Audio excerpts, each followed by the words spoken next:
iHeartRadio app for all your music, radio, and podcasts. Free never sounded so good.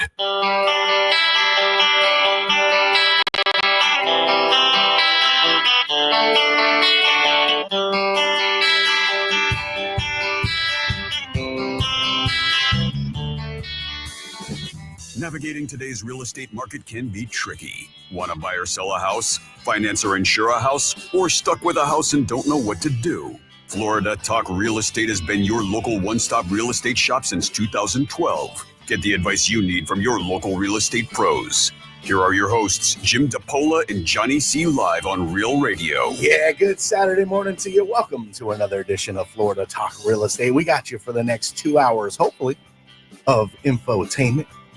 That's right. All the ins and outs of the world of real estate. And you're welcome to be a part of the program, y'all. I see you out there. You know who I'm talking about. 92.1, 101.7 on the old terrestrial radio. Thanks for being with us. You got your iHeartRadio app, free download. We are worldwide. That's right. Get some all over your face. Of course, live streaming on a Saturday. Facebook and YouTube. You'll find us on both. Florida Talk Real Estate on Facebook. Florida Talk Real Estate LLC on YouTube. Go ahead and live stream with us. We got the camera set up in studio. Of course, if you'd like to be a part of the program, you got questions, comments, concerns in the world of real estate, you want to dive into the conversation at hand, don't be shy. 877-927-6969. That's the toll-free number. The first voice you'll hear, the melodious tones of our producer extraordinaire, Jimothy, my brother from another mother. How you doing? Doing pretty good. Good morning, Mr. C, Mike, Ross, Jim. Good to be here with you all. Good morning, my dude. Always good to see you. It's a Saturday morning for sure when you got the crew together. I am your boy, Johnny C., your old buddy, your old pal. Let's get your starting lineup on this Saturday morning. Happy New Year's and good morning to the mortgage guy from the mortgage firm. There's Mike Rauch. How you doing, my friend? Good morning. Happy New Year. Nice to see you. Good to see you. Yeah. Pleasure. First time this year. Can I do it? Yeah, I was going to say, it seems like I haven't seen you since last year. Yeah. It feels like it's been a year. Yeah, man. Good morning. Good morning. Nice brisk morning this morning. I think brisk is well said. Like that. Yeah.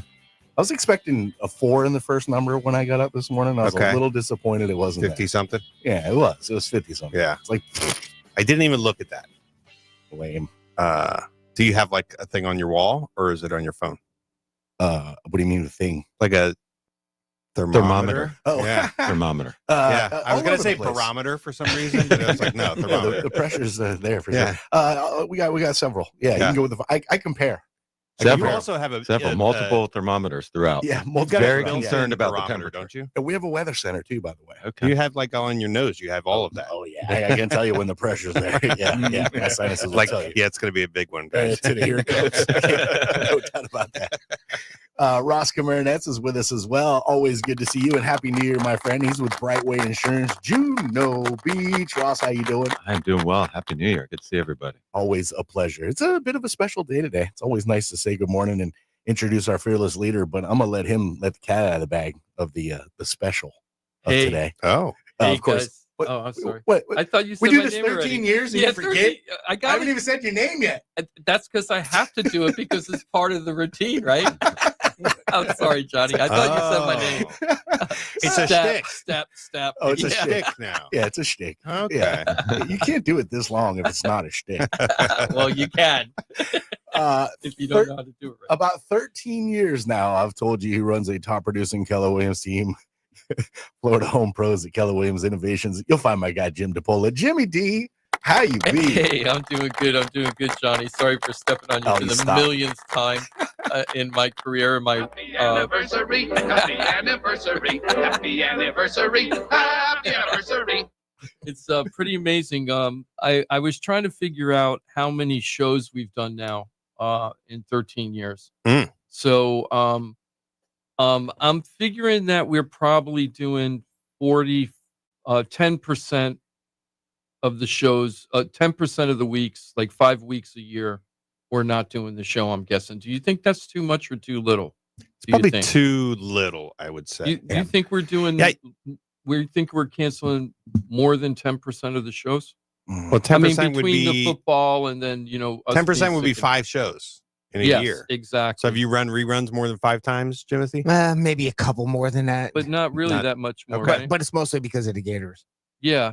I mean, it Really? not all us. It's like Yeah. we're being preempted for football games. Okay, and so things call like it that. 45 shows. That's what I was Okay. figuring. So 45 shows times 13 I was going about years. 640. 450 Yeah. plus 135. We're at 585. Yeah. I Alright. was thinking more like 611 is All what right. I was thinking, but we're right around 600 shows, live shows. You didn't count them before you came in today? I know, right? And some of the stuff is Just some all quick math.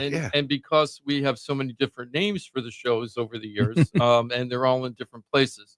Some of the old shows are like on on the Apple. Is it the Apple?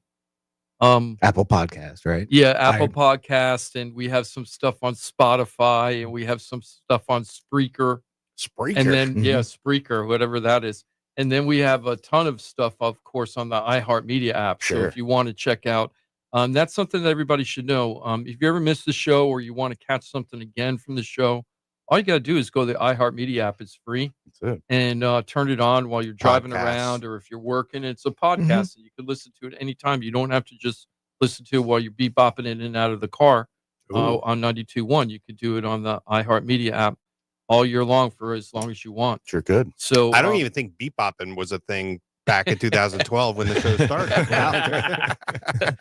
Are you making fun of my age, Mike? Is I that have what you're to. saying?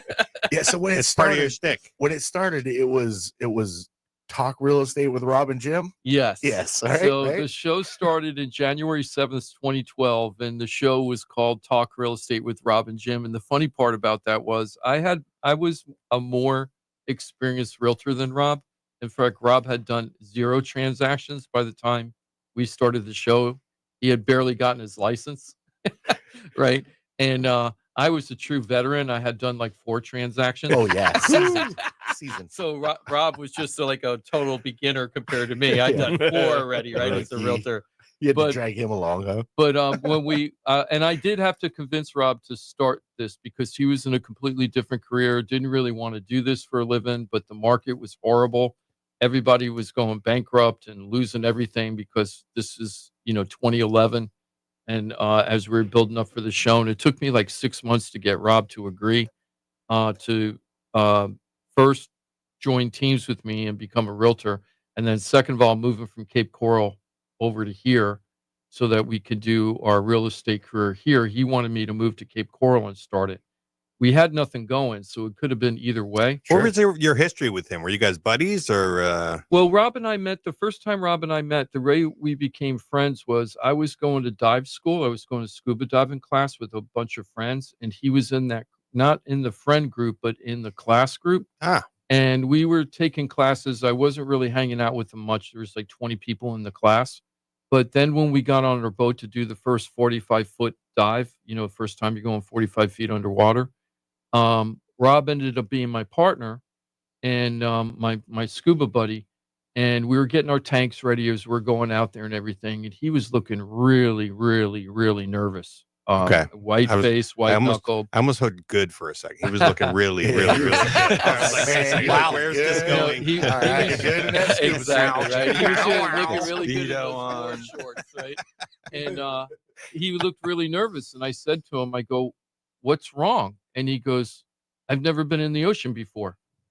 And I go, "What do you mean?" And I go, "You mean you've never been I go, "You never been on a boat in the ocean?" He goes, "No, I've never even been in the ocean at all." He had never stepped foot in an ocean before, even though he lived in Jeez. upstate New York. He had never been in the ocean. So now the first time he's going in the ocean, he's going 45 feet under. Yeah, just And, dive right in, not and I- like toes You're like, first you're in the crazy. sand. Yeah, I got another idea for you. So he was only, Think about real estate. and he was only like 19 at the time. I'm a couple years older than him, so we've known each other 40 years, right? And he was only like 19 at the time, and he had come down here from New York, and he was driving a Chevy Chevette, right? And he had all this like lawn equipment, like tree trimming equipment in his car, and the poles were so long they were sticking out of the Chevette when he was driving around. And he just came down here. He had no place to live, didn't know a living soul, just decided he was moving from upstate New York to Florida. I love it. And he Nice. stayed I love in it. John Prince Park, and he was camping out there, and he was camping out at John Prince Park while he's taking scuba classes. And they weren't even playing like It's Raining Tacos or anything. They should have been. They just let him sleep. So I thought it was pretty cool that I thought that was really cool story that the guy had enough guts to like just dive in the water. And actually, my friends didn't really like Rob that much at the beginning. Like the group of friends that we hung out with, they really didn't like Rob at the beginning. And then, but I'm the one that kept inviting him to come out with us. Oh, come out with us. And over time and enough beer. Enough dollar pitchers at the Acapulco Grill in Boca.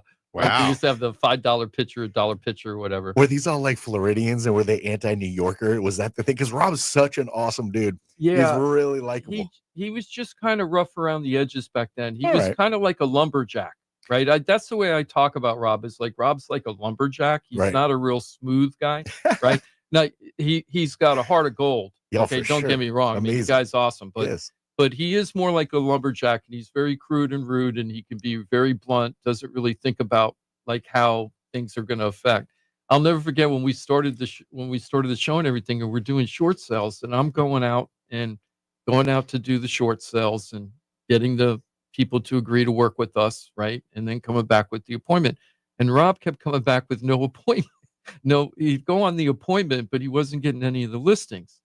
And after like 5 or 6 of them, because we needed the money really bad, right? We needed this income, and I was closing them, but Rob wasn't closing them. I'm like, Rob, what's going on? He goes, oh, this person's kitchen was so bad. I can't sell a house with a kitchen like that. I told them they got to rip out the kitchen and put in a new kitchen in order to sell the house. I go, it's a short sale. They're not making any money off of this house. They're losing money on the house. They're just trying to walk away debt free. You can't tell people that are in financial trouble, that they got to rip out their kitchen in order to sell their upside down house. I'm like, you got a contracting business on the side or something? Like, what the heck? But anyway, so the funny part is Rob has a pretty big ego. So the way we became Talk Real Estate with Rob and Jim, because we could not figure out a name for the show at the beginning, is that we came up with Talk Real Estate with, right? And at first it was Jim and Rob. But Rob said that he didn't want to do it unless his name was first. He goes, if we don't do Rob and Jim, I'm not doing it. That's easy. Did he have a, because it sounded better? I don't Jim know. and Rob, we did that. And we did that, Sounds Mike. better. It's so funny. We did. It was easier. And the reason why I agreed to it, it was actually because I have a speech impediment. A lot of people don't know that, but I have dyslexia and a speech impediment, along with my colorblindness. Oh, we can tell. We can tell. So we just didn't want to say anything. I felt You like also walk kind of funny. Is that How many times does he drop? I thought it was kind of. I thought it was easier to say Talk Real Estate with Rob and Jim. Yes. Than Talk Real Estate with Jim and Rob, and I don't know why. So I put it in my mind. I don't care who's first. I just want to get the dang show and the business going. Right. So we did the Talk Real Estate with Rob and Jim. When we started Nights on Real Radio, Dano had the same thing. He's like, it has to be Dano and Johnny C. Oh, did he? I'm kidding. I was going to say, did he? I was going to say. I was like, I just figured while we were doing some throwback, I'll take you way back. How far are you going back? It is way back, buddy.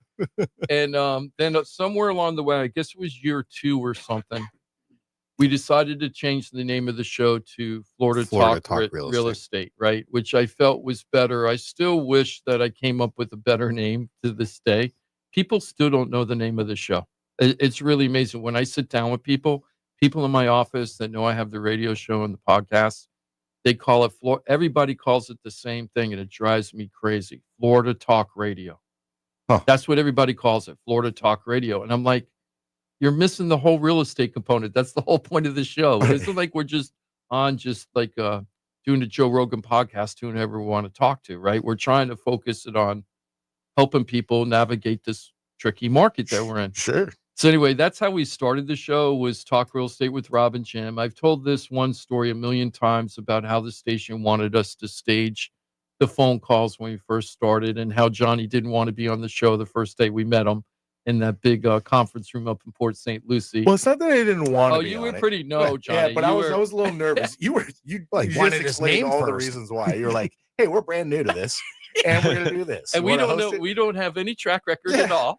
And I had already, just for those that don't know, I had already kind of established a stamping. Mm-hmm. If Johnny C says it's good, you can trust it, right? I had already, and I believed in the product. Well, No. I'm not. No, but he needed to believe. Oh, it. I yeah. had to. Yeah. I'm not going to Yeah. get behind it unless I believe it. And I've turned down many endorsements That's right. prior to, did it many after, because I don't believe that you're going to do what you say you're going to do. Mm. And my name's not going to be associated with it, because the way I've set it up, if I say it, take it to the bank as far as an endorsement. Yeah. So I was a little hesitant. I was like, these guys are new to the game. They're going to start this, and they're going to be like, essentially, all these people's lives are in their hands. Like, their future is going to depend on the outcome of how.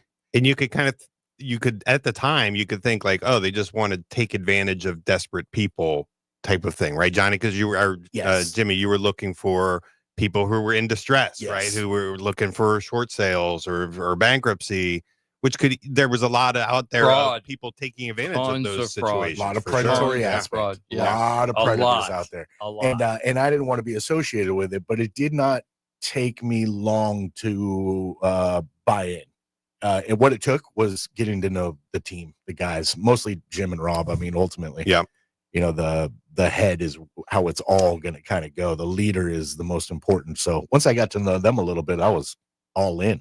Was Paul Krasker involved at that stage, Jim? Had you been? No, You No. hadn't figured out how to actually do short sales? The first year was so weird because I had just basically become an agent. Now, to be fair, I was an investor before that, so I did have real estate experience. You weren't inexperienced in real estate.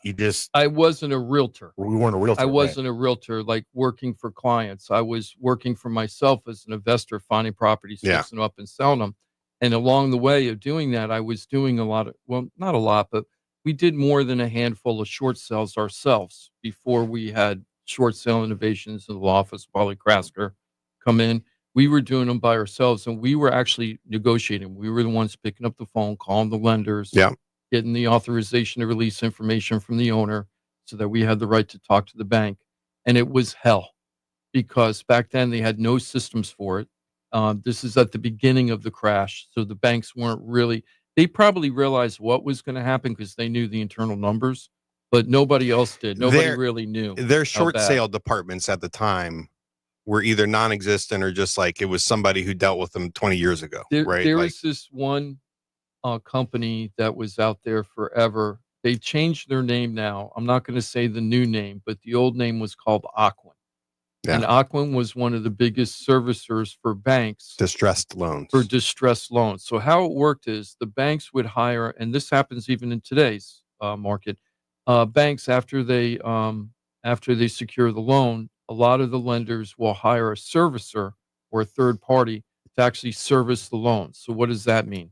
Make sure that the mortgage is being collected, make sure escrow is okay, making sure that they're in compliance with the loan. Taxes are paid. Yeah, if they're behind on their payments, then they're the ones that kick in and not the bank. They're working on behalf of the bank saying, hey, you got to make your payment or we're going to accelerate the mortgage. And Aquin became one of the biggest short sale and loan modifications too. They weren't just doing short sales; they're also working loan mods. And that company was a mess. And they were based in Texas, but they had a big office in West Palm. And one time, I actually went to their office. This is at the height. This is before the Equator system came in. It got so bad that the banks had to create a nationwide computer system, so that everybody can put their documents into the computer system to analyze it. Because before that, everybody was doing fax. So anytime I had to send a package out to the bank, if it was 150 pages long, including the mortgage, every document in the mortgage and the deed and the title and everything that you had to send out, if it was 150 pages, you were faxing it. Oh. You were faxing it. So I went to Aquin one time.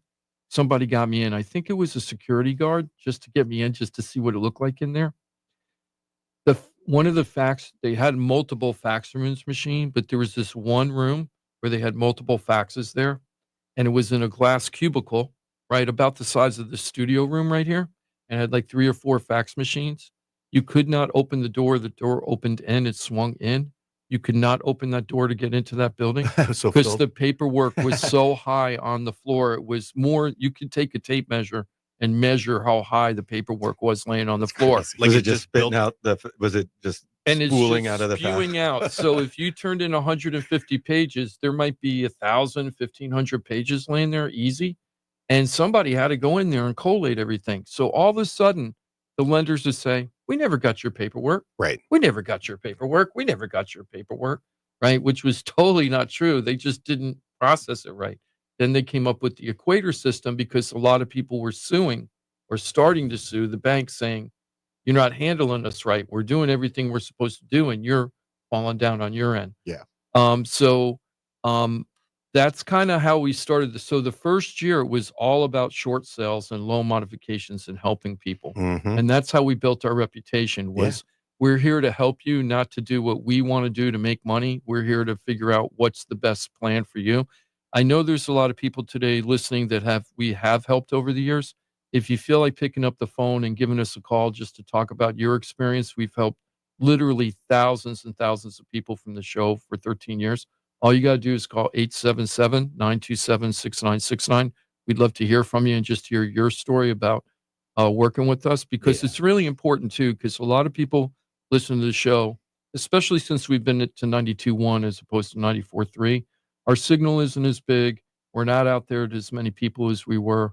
But we still give the same great customer service that we've always given. And we're always there to figure out what the right thing to do is. Always. So we started out, and then that first year, we did so many short sales that the short sale company we were working with at the time couldn't handle it. And they couldn't handle, we had 50, 60 short sales going at any time. That was unheard of for most realtors in South Florida. So we made a decision at the end of the first year in 2012 that we needed new people. Me and Rob decided that. So we had to let everybody go. I call it my Michael Corleone day because I let the mortgage company go and the attorney. Remember, there was a guy named Steve. I had the attorney guy, the title company, and the realtor company, and we let them all go. And then we started new with a new group, and then we brought in Paul Krasker and Trident Title and Short Sale Innovations. They were so good at what they do and still are to this day. Yep. But they were so good that they ended up buying the title company that we were working with. And one day we went down there to go meet with them. And the next thing I know, Paul's people are walking out with boxes, legal boxes, like boxes and boxes of legal boxes from all the files that they were working, not just for us, but for everybody else. And Paul just took them all over. Yeah. And the reason why he did that, he told the company, you might be sued for malfeasance or misfeasance for not being able to handle everything that you got. They only had like one negotiator and they were working, 80 deals. Oh. And you can't have one person dealing with 80 banks and 80 loans, right? There's just too much going on. So anyway, so we switched over and we changed it. Then we changed the name to Florida Talk Real Estate. And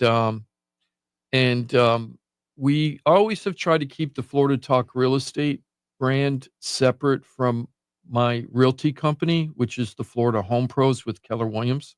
And the reason why we do it that way is because I feel like this show is really more about promoting everybody on the show and not just the real estate stuff, and that we all pool our resources to promote ourselves together. Even though that we all own separate entities or work for separate entities, we all work together. And the other thing that was really important to me, which was very different than most realtors back then that were even trying to do things like we were trying to do, is we don't do referral fees. So one of the things I made sure of when we started was that if I started giving Ross a whole bunch of insurance policies, I'm just using Ross as an example, and I started to give him people that needed insurance quotes and insurance policies, I never cut a deal with Ross that said, hey, Ross, every time you cut a deal, I want $50 or $100 or whatever. It doesn't matter the number. I just didn't do that because I didn't want people to think that if I told them to call Mike or Ross or Law Office of Paula Krasker or Trident Title or whoever, that they thought, oh, Jim's just doing that because he makes money off of it. Right. I don't. I only make money when you buy or sell with me, and that's the only time I make my money, and that we all pool our resources together for the show. And to me, that's a really important facet that people don't even understand. But most realtor coaches have told me, your business fundamentals aren't right because you can make so much money by You're cutting off trying to, revenue yeah. streams. And I'm like, yeah, but it's all about servicing the customer the correct way, and I'll get enough business from people trusting us. Right. Yeah, you're And- not referring anybody to Mike or to Ross or anybody on the team because you're making money. You're referring them because they're a trusted source and you know that they're in the best hands that you can possibly be in to get the outcome you're looking for. Yeah. That's the kind of the Florida Talk Real Estate way. The team is put together a like-mindedness, and it's not going to work unless it's kind of in that design. FloridaTalkRealEstate.com, by the way, the one-stop real estate shop that is FloridaTalkRealEstate.com. Know it, use it, love it, share it. Thank you so much, Johnny. And here's a great example of when Mike came on board. When Mike came on board, I think it was 2015, 2016, Mike, when you came on board. It was right around that time. I was going to say 2016. 16 is what I want to say. I think so. Beginning of 2016, I think. And I know Mike had a really good reputation, everything, but I didn't really know Mike that well. Mike didn't know me that well when we went on. So it was kind of like, hope this all works. I'm sure he felt the same way. But the Professionally. yeah, of course. And what happened was we had this guy, I don't know if you remember this guy, Mike. I don't remember the guy's name anymore, but he was a veteran and he lived in Lake Worth and Winston Trail. So I even remember the community he lived in. And he was a vet. And frankly, I think he had some cognitive problems. And he was an older guy, Vietnam vet. And he called me up and said he wanted to sell his house. So I went over to his house to go sell it. And he had a stack of papers that had to be 6-7 inches high. And I'm like, what's all that? He goes, all my refis. And I go, well, I don't need refi stuff. We're selling the house. And he goes, well, I saved 1/8 of a point here. And I saved, a 16th of a point here or whatever. And he was talking. He had refied that house, Mike. Do you remember this guy? He had refied this house like 3 or 4 times in 1 year with the same mortgage broker that supposedly specializes, and it makes me sick even saying this, specializes working with vets, right? That's how he advertised himself. Is like, I'm the person that helps vets. And he kept refining the house over and over again in the same year because the interest rates were dropping. And over like 1/8 of a points and quarters of a point. Yeah, not like a whole point or anything. He would just substantial. say, and then I found out through that, because I never even heard of that before. I found out the term for that. It's called mortgage churning. Churning. It's called churning, right? And then I talked to Mike about it, and Mike goes, "Oh yeah, that guy sounds like he's a victim of churning." We even tried to file a complaint against the mortgage broker to see if we can get anything back for the guy. We couldn't. And the problem with that was the closing costs that he was being charged for those refis that he kept doing over and over again way outstripped by far the savings that he was going to make on the payments. So he lost a lot of his equity in his house just from the refis, right? Just from the cost of doing the refi. And Mike caught it right away. He really helped the guy understand what was going on. I'm like, wow, Mike's the real deal. He really cares about people. And that just made me feel really good when we selected everybody. Yeah, that's one great example of that's not the way it should be done. That's not taking care of people. And then Ross, what I don't remember, Ross, is like how we connected. Do you remember how we connected from the show? Because you weren't on the show in 2012. I think you were on the show 2013. I think 2013. It was from Suzanne Downs. Oh, that's right. Palm Beach Mortgage Group, Suzanne Downs. That's a who's name very I haven't heard in a long time. She's also a very, very nice lady. She ran the mortgage company before Mike's, the mortgage firm. She ran a mortgage company where Josh Homer, remember Josh? Josh Homer worked for her. And Josh was a great mortgage broker too. Absolutely. And great dude too. Yeah, cut from the same cloth all of us are. He ended up opening up his own brokerage, and now he moved over to a different company now. But Josh is doing really well. His kids are growing so big. I was gonna say, I imagine three now. Gosh. Right, 3 of them. Mine's 11. So like his 14 probably. Yeah, 14. Yeah, I'll show you pictures from Christmas. You'll be like, dude, what is she, 17? Yeah. Fifth grader? Pretty much. 5th grader, 11, is that 5th grade? 6th grade, okay. Yep. So when Ross, so you got in through Suzanne Downs is how you came from the show. That's pretty amazing. And that's the other thing I'm very proud about is that for the show itself, look how long almost everybody's been here. I mean, Johnny's been here since day one. Ross has been here since 2013. Mike 2016. Jimmy, how long have you been here? You weren't here in 2012, from right? the beginning. Yeah, I started Right with from the you. beginning. Yep. Then how come? Oh, Not- so Not So from the beginning. No, 'Cause we used to have that producer dude. right out the gates. We used to have you called him Abercrombie. It wasn't Abercrombie either. It was I can't remember his name, but he was does it he start was with actually the G? he was actually in the Miami building, and he was like kind of juiced in our corporate ladder. Like he was like an OM or something. But For he, this show or for the locker room? I That was the locker room. I might be confusing. Mm. I was with you guys from day From one, day and one? then you had a surfer dude that was answering phones, I might be Oh, that's confusing right. I shows. remember that Yeah. guy. and he lasted about a month. That's right. And That's then, right. you know, And then you I a- asked you to handle the you phones just at want the to do same both. time. Yeah. yeah. I guess the reason why I'm confused is when we were on location a lot. Remember, we used to have to go to the racetrack and everything down at Calder.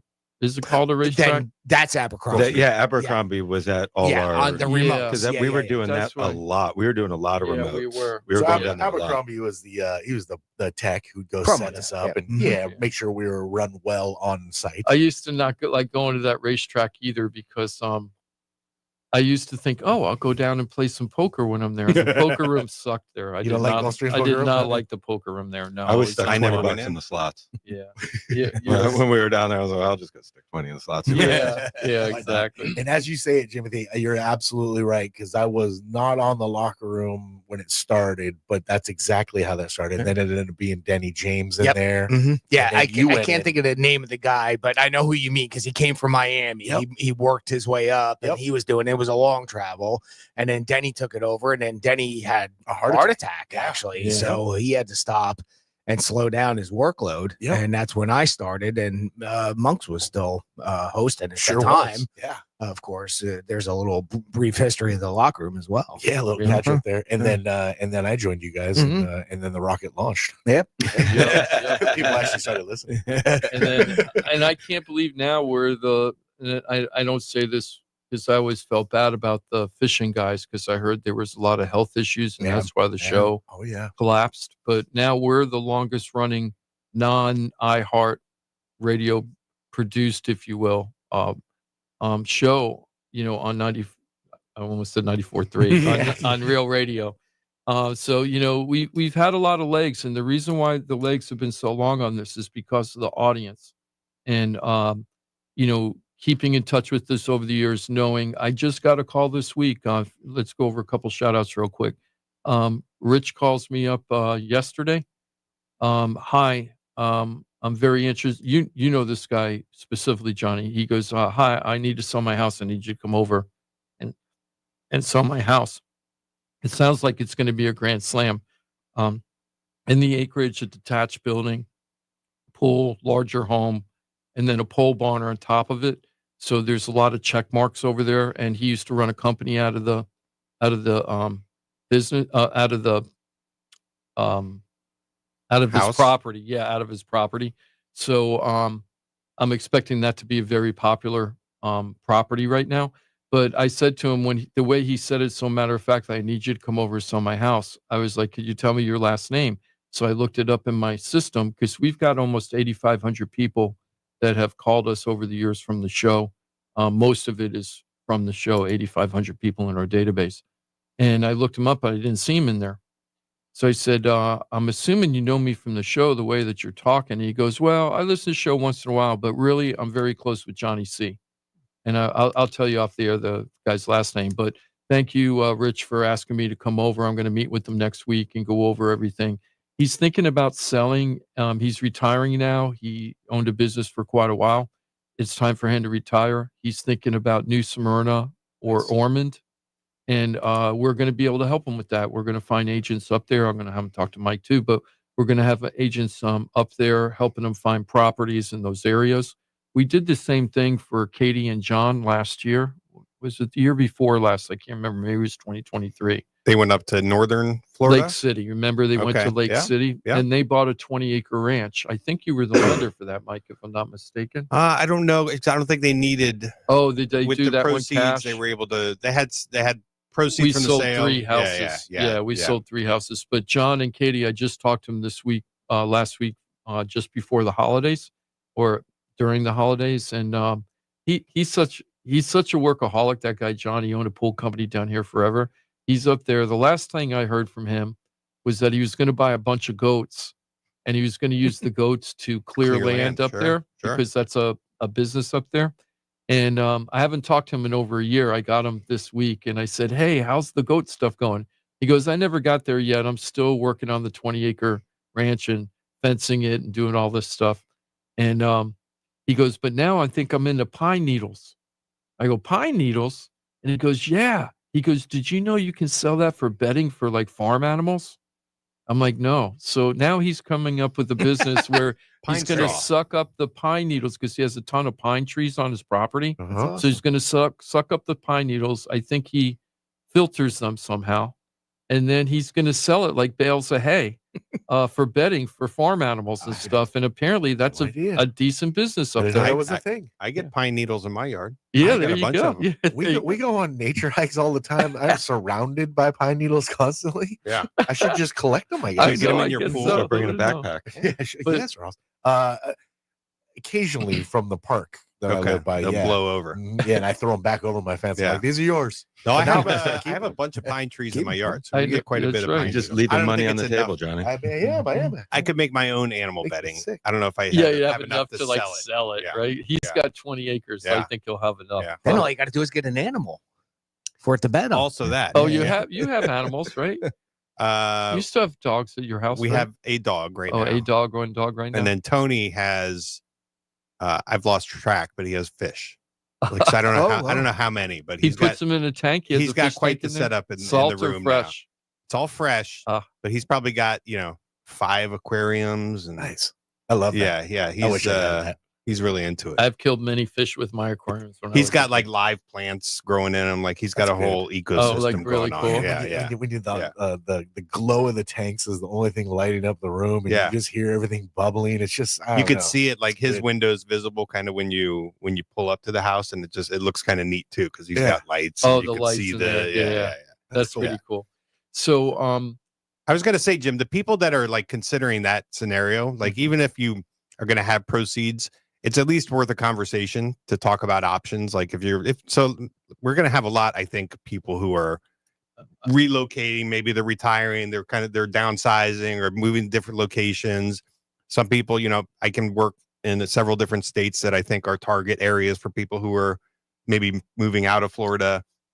But so even if you have enough proceeds from your sale, you have enough savings, it's always at least worth a conversation. Like, hey, does it make sense to do any type of mortgage or whatever to, kind of keep your money accessible to you as opposed to once you put it all into the house, it's hard to extract if you need it, right? Nope. So it's at least you talk to a financial advisor, you talk to a mortgage professional, and just kind of make these decisions. But so it's just a good example of like a conversation doesn't hurt to explore your options. Oh, I and totally love the depth. I'm sorry, Jim. Yeah. I love the depth that you can get into. I've Yeah. had these conversations with Mike Yeah, yeah. specifically. I love the depth of like he approaches it like it's literally family member or him. Yeah. Like, hey, Mike's a fan of keeping your cash, especially if yeah, getting other people's money. We'll use other people's money if it's not expensive, right? If it makes sense. But yeah, it's all about the dollars and cents. And Mike takes the time to work through all that and see, hey, 10 years, 15 years, how do things look? If you keep your cash, if you don't. And it's funny when, as the realtor, talking to people about their plan to sell something and then buy something, and they want to buy the new place outright so they have no mortgage, right? I have 2 meetings next week. I have Rich and I have Lisa and her husband, and they want to do the same thing. They're going to be selling from this area and then moving somewhere else, I think in Florida. And everybody seems to be moving towards the center part of the state. Yeah. Is the thing I found interesting right now. The traffic is getting It- unruly. Everybody's looking for a slower lifestyle. Unruly. A lot of them are just looking for that slower lifestyle. They Mhm. don't need to be so close to the beach. realistically, a lot of people think they want to be near the beach, but they never go to the beach Ever. anyway. Yeah, go to the beach. So There's nobody there. being in Central Florida isn't really that big of a deal if you're only going to the beach 3 or 4 times a year anyway, and you live 10 miles from the beach. What difference does it make if you're going 4 times if you live 50 miles away from the I wonder beach? what the threshold there is. How often you have to go to the beach to make it living worthwhile. near the beach? Yeah, I know, right? And what's like the driving distance that's acceptable? What I always find interesting is this stretch of beach, always people all over it. This stretch of beach, like nobody ever really cares about it. This stretch, can't find anywhere to park because there's always going to be somebody there. This stretch, you don't even see footprints. Nobody's been there for. Our beach of choice is morphed over the years, but it's currently Juno. Like that's where you like going to Juno now. Yeah. Juno's awesome. They have a really good insurance agency for that. Yeah. That's why we go there, frankly. So go pick up an auto policy, go by the beach. Ross, we haven't heard that in a while, Jimmy.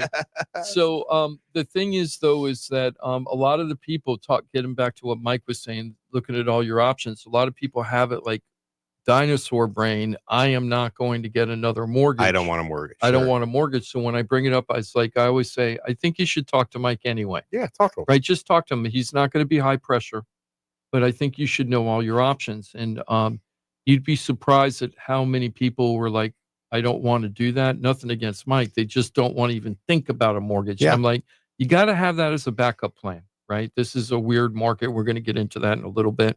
Well, as Mike noted, once you dump your money into the property, it's kind of hard to tap at it sometimes. I mean, it's certainly more difficult than many other places to store your money. Right. So it's kind of like remember you growing up, you had that piggy bank? Yeah. Right. And sometimes the only way to get the money was to break the piggy bank. Yeah. Or just shake it and hope. Shake and hope. And so, just you're like, where's that $100 bill I put in there? Right? Like, is that ever going to work its way out? Right? It's kind of one of those. It used to be an easier conversation when rates were, 3%. Yep. Right. It's like, of course, why would you ever do that? Like, just keep your money, have it maybe working for you at 5%. So it's a little bit more difficult now. I think financial advisors would be able to have a good, conversation about what makes the most sense. Caveat, they want to manage your money. Yes. So you always have to keep that in mind. So you need a honest financial advisor as well. But at least, it just, you brought it up, Jim, and maybe there's another, there's going to be more people who have that scenario. And so it's at least worth investigating. Absolutely. Right. Kind of information to make informed decisions. That's all it is gathering of information from trustworthy sources that can put you in the best position to make the best decision for you and your family. That's it. Absolutely. Speaking of that, I just want to do a couple of shout outs to round out this segment. Wanted to do a shout out to Carrie, Charlotte, and Tammy. I helped them purchase a condo in Golden Lakes in West Palm. Charlotte, the mom, was on a second-story unit in Green Acres, and she needed to be on a first-floor unit.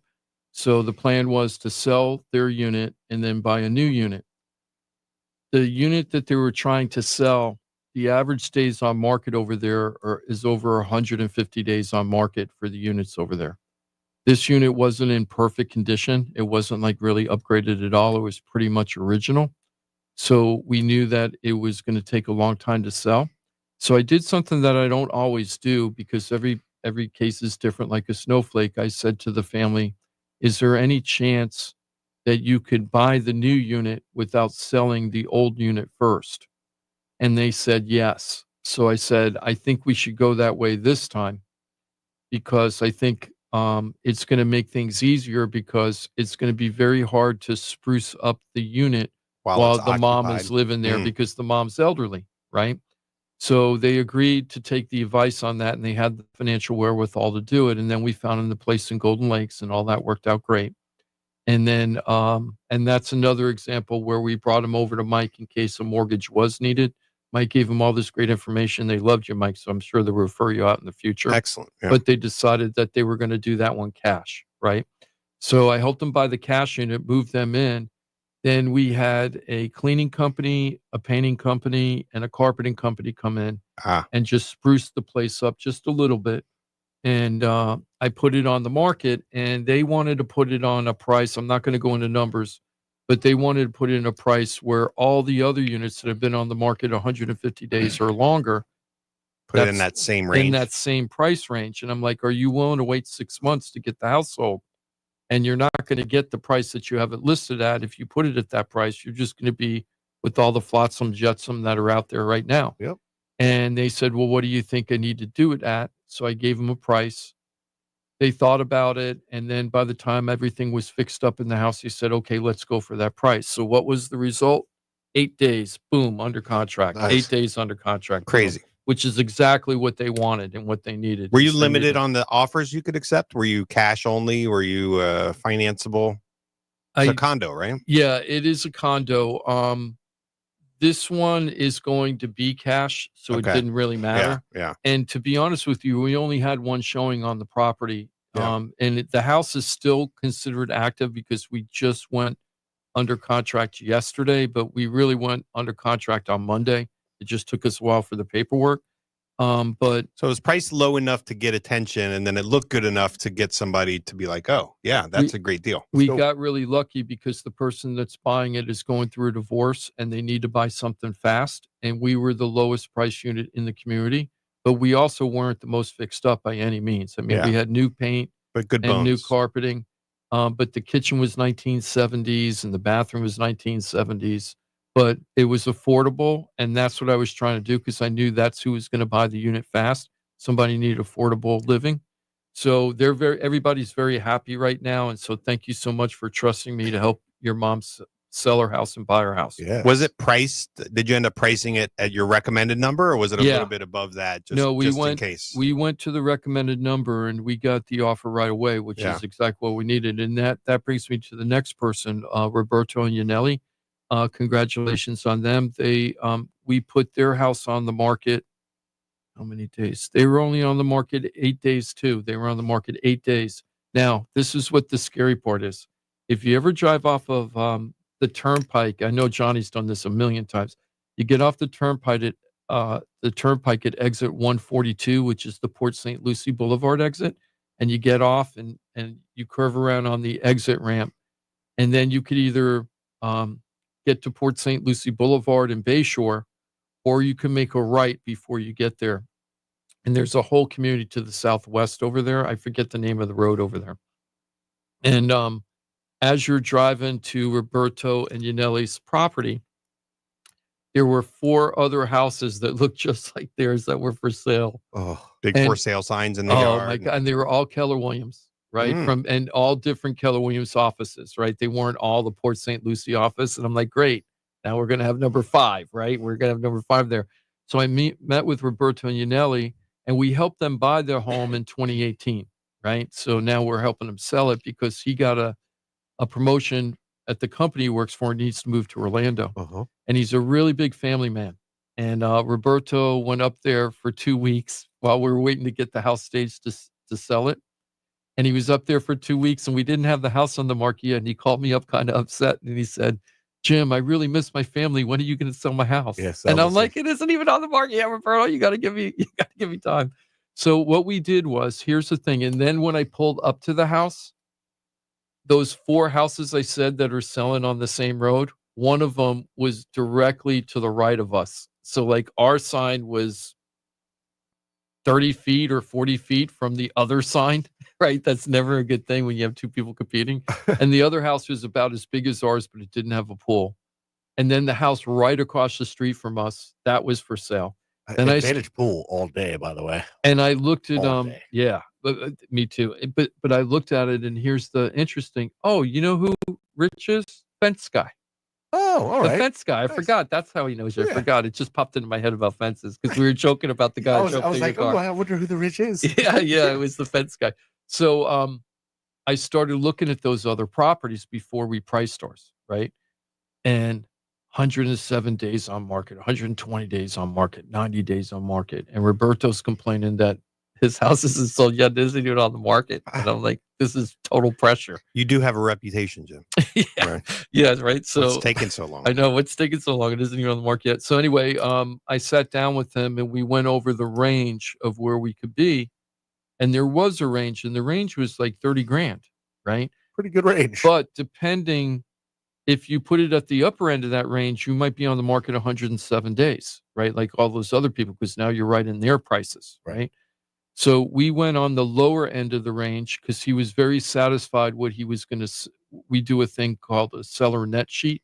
So when we sit down with every seller, we have a mathematical computation that will tell you if you sell the house at this price on this date and you owe this much on your mortgage, this is how much you're going to get in your pocket when the deal closes, right? And it's pretty close, within hundreds of dollars, not an estimate within thousands. It's if you can get the price that you predicted, it's within hundreds of dollars of what you would net. Really helps out people when they want to figure out what they want to do with their future. Oh, yeah. So when we did seller net sheets at the lower end, I can see that he was satisfied with that number. And the reason why he was satisfied with that number, Mike, I think is because he was an FHA financer, because you did his loan. Yeah. And I'm pretty sure he did FHA. So he put a low money amount down. So he probably only put $22,000 down, but he's getting way more back when he closes on this. It isn't all profit because he paid down the mortgage and everything, but he's still coming away with way more money than he put into the house to sell it. Sure, that's great. Yeah, it So looks like they bought early 2018. So definitely 2018. some significant appreciation. happened since then. over that time. Yeah. So actually we sold that house for 50% more than what he paid for it. A little bit more than 50% higher than what he paid for it. So over the 5 years, he increased his value by 50%. And you figure that comes out to 10% a year average, right? Yeah. 10% annual appreciation a year. Well, All right. and you got to imagine. I mean, I'm just guessing because I don't know his numbers, but you got to imagine he was, even with FHA and MI and everything, he was probably, I don't know, saving 500 to 1,000 versus renting a month. Oh yeah, I'm yeah. guessing. And the other thing is 2018 was not a good year to buy. 2018 was a year that the interest rates started going higher, and everybody was complaining in 2018 about what a cruddy market it is, right? So this guy buys in the quote cruddy market Cruddiest and time. he What are you increases doing? his value by 50%. Yep. That's why people that don't really understand the numbers, it isn't that they're trying to be wrong or want to be wrong.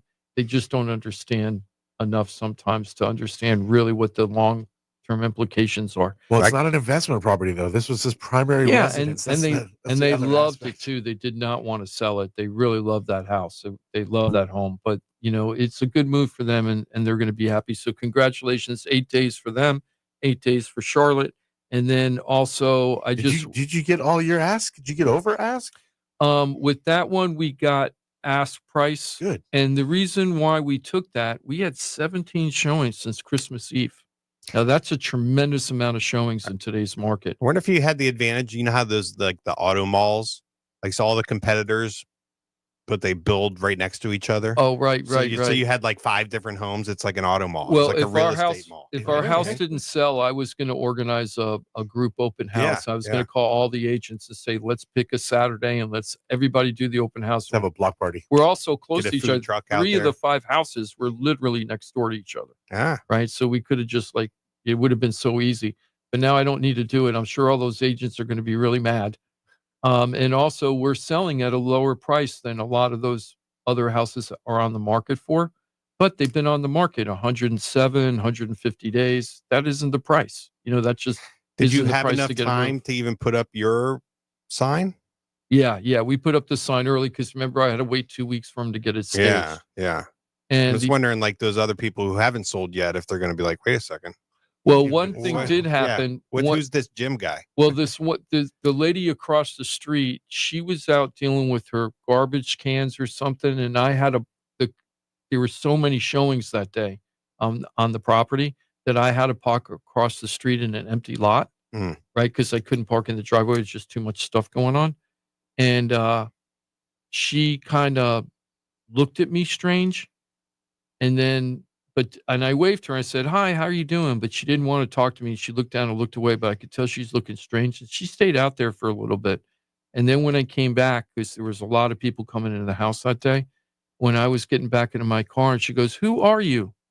And I go, "Oh, I'm a realtor. I'm selling the house next door." And she went, and she looked so depressed, and she was like, "Oh." because her house, then I looked up her house, and her house had been on the market 107 days, and she's had like 3 price drops, and the house isn't sold yet.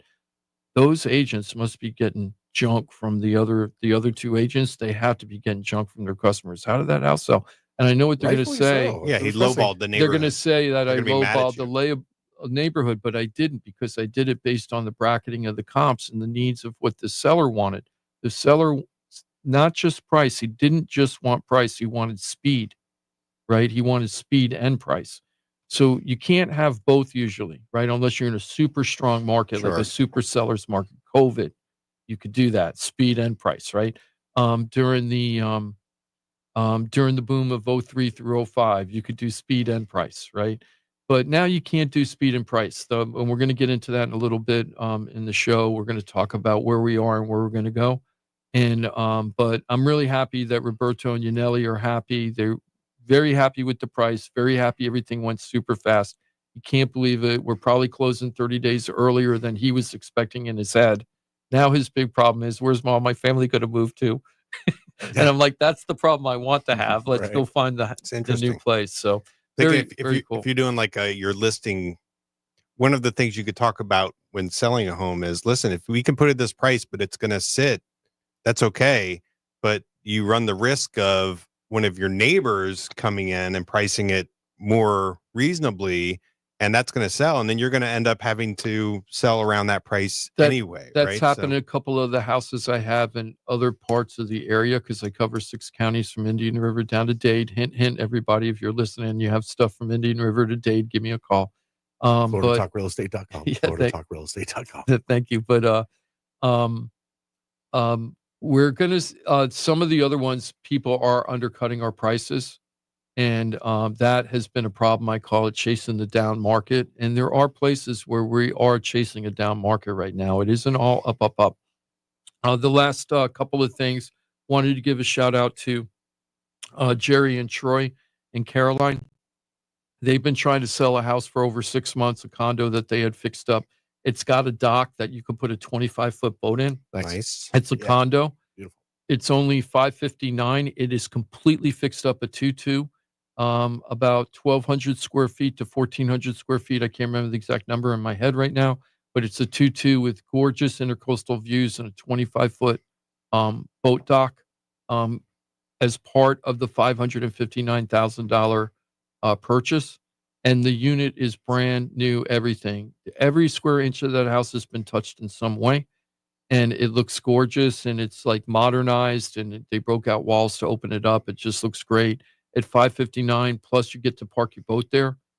That's not a bad deal. Mhm. And I think that community is automatically rentable. It's 55 and over, but it's automatically rentable. So if you want to turn it into a rental right away, you can do that. Thank you for trusting me. They found out Is that one of about those me. where the dock is part of the deed? Mm-hmm. Interesting. Yeah, now that isn't always the way in that community, but this one has a deed, private deed to the dock, where it's only their dock. Cool. And you can even put a boat lift in there if you wanted to. Nice. Now, and thank you, Shane, and I have to call him this week. Shane is a former customer of mine, and he owns a pesticide company. And Shane was the pesticide guy for this condo, and they were having a problem selling it. And they said, you got to call Jim. So we're going to be putting that on the market next week. We're shooting the photos on Monday. We should have it on the market next week. Thank you for trusting us on that. And then finally, I would just wanted to do a quick shout out for Daniel and Lorraine. Mike is working a deal. I don't know if we're going to get to it this week, but we're definitely going to get to it. If we don't do it this week, next week, if Mike's on the show, we're going to start talking a little about construction loans and how that can help buyers buy the right kind of house they want at a good price, right? Buy the house they want at a good price. And Daniel is using a construction loan to buy Lorraine's house, and Or renovation loan. yeah, a renovation loan. So, but with this one, I think they're planning on putting on like doubling the house. The house is only like 1,100 square feet. I think he wants to put like an 1,000 square foot addition on it or whatever. And we're in the process now with Mike, and we had the contractors out last Saturday doing takeoffs. And then we're going to go through the process. I don't want to go into the renovation loan right Yep, now, Mike, yep. but it is a great option for people that are trying to buy on a budget, and we'll explain that as a technique later on at some point. So thank you, all of you people, for trusting the Florida Talk Real Estate team to help buy and sell your properties, but also finance your properties, refi your properties, insure your properties, have legal questions on your properties. We got everybody that you need for all of that. So thank you so much. I cannot believe it's 10 o'clock. Okay, so on the flip side, if you don't mind, we're going to take a break, Johnny. And on the flip side, the first thing we're going to talk about right away is a new insurance proposal. And I want to talk about this with Ross because we've had mostly better news for Florida insurance this year compared to the couple of years we've been talking about it. And now they're talking about a new way to handle citizens insurance that's being bounced around. That might be a good thing, might be a bad thing. I don't know. We're going to talk about Ross about it.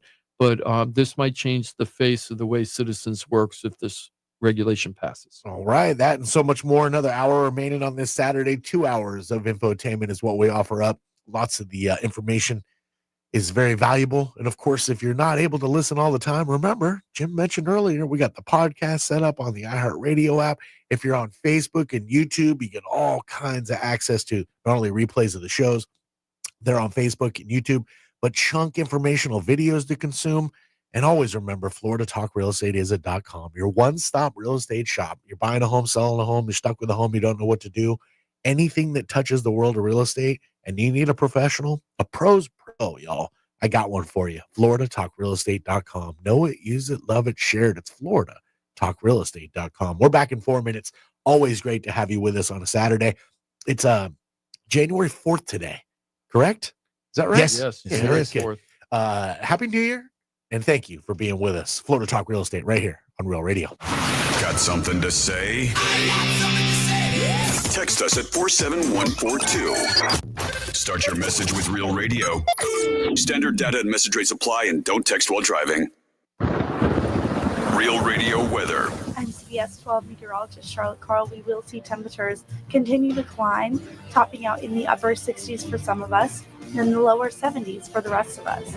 The winds will also remain strong, anywhere from 15 to 20 mile an hour sustained winds, and then gusts from 25 to 30 miles an hour. Beautiful rest of the day ahead. This report is sponsored by Think It Up. Think It Up is an initiative to activate student-powered, teacher-led learning projects. Students and teachers, how can you spark great learning experiences in your classrooms today? Join at thinkitup.org. Hey, it's your boy Johnny C here, host of Florida Talk Real Estate. They're tops when it comes to helping people buy and sell houses. But Florida Talk Real Estate is so much more than that. For 5 years, I've watched these guys help thousands of our listeners with any real estate need. They couldn't do it without their sponsors, who are experts in their fields. Check it out. Jim DePola, powered by Keller Williams Realty. Their team specializes in helping people sell their house for top dollar, and buyers get great deals on the purchase of their home. That's what they did for me and my family, and I couldn't be happier that I hired them for my real estate transaction. Mike Rauch from the mortgage firm is one of our favorite guests on the show, and he is the mortgage guy. Whether you're looking for a refi or a mortgage to purchase a new home, Mike Rauch will get you the answers you need. The mortgage firm is licensed to do loans in Florida, Alabama, Tennessee, and Georgia, and they have local offices that cover all of South Florida. So if you're thinking about a refi or a new mortgage, go to the mortgage guy, Mike Rauch, and find out what he can do for you. The Mortgage Firm, Inc., NMLS 189233, Florida license MLD 78, equal housing lender. The law office of Paul A. Krasker has been specializing in real estate law for nearly 25 years and has the professional team you need.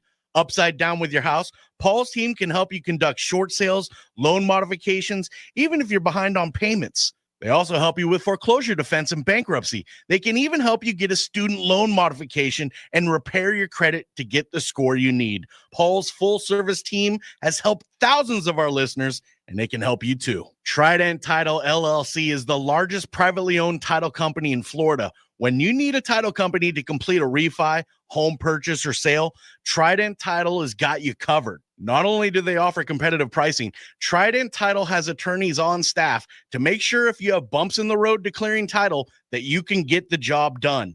Beware, not all title companies in Florida have attorneys on staff. Trident Title does and complies with all the new federal regulations released last year. Ross Komarinetz, owner of Brightway Insurance, has been helping our listeners get great rates on homeowners insurance plans. Haven't checked your homeowners insurance policy in a while? This is a great way to help reduce your monthly mortgage payment.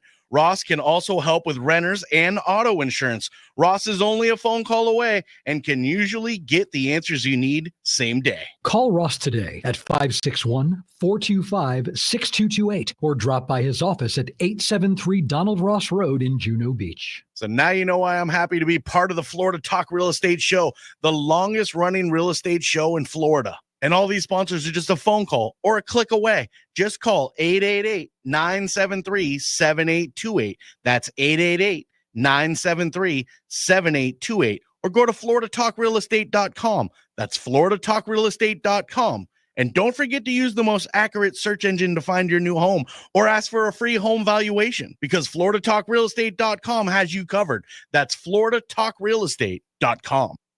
This is Real Radio 92.1 and 101.7. Real talk for the Palm Beaches and the Treasure Coast.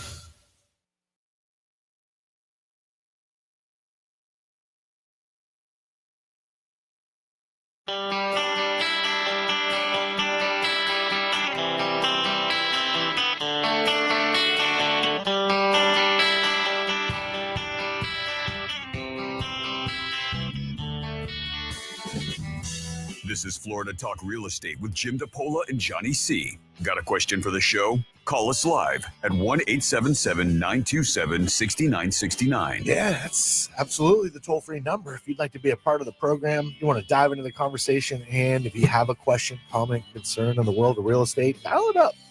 Got another full hour for you here before we pass the baton to the locker room? Florida Panthers Insider Show is coming on after us at 11 o'clock. That's what I meant. Mm-hmm. That's exactly what I meant. Then the locker room will follow that. All right, perfect. Are they going to talk about Ovechkin, you think? No? Probably not. A Panther pregame? Maybe, yeah. Maybe. Maybe. Possibly. 877-927-6969. Seems like a worthy conversation. Yeah, it seems like something to talk about this year. Yeah, it does. You're more than welcome to join us. Of course, if you're not comfortable on the radio, always remember floridatalkrealestate.com. That is access to the entire team. These are pros, y'all. Experts in their field. You get them all. floridatalkrealestate.com. Johnny C, that's me. Timothy C, he's right there. Hello, and good morning, gentlemen. We're talking about those pros. They're pros like Mike Rauch, the mortgage guy from the mortgage firm. Hello. Good morning. Good morning. Mike. Pros. Like Ross Komarinetz with Brightway Insurance, Juno Beach. Do you know that's right? You know it, mate. I don't know why that damn Mike gets me. Like it will when I'm 70. Now, tell me what day it is. Yeah, what I know that's the camel saying that. Yep. Mm-hmm. But what's the ad?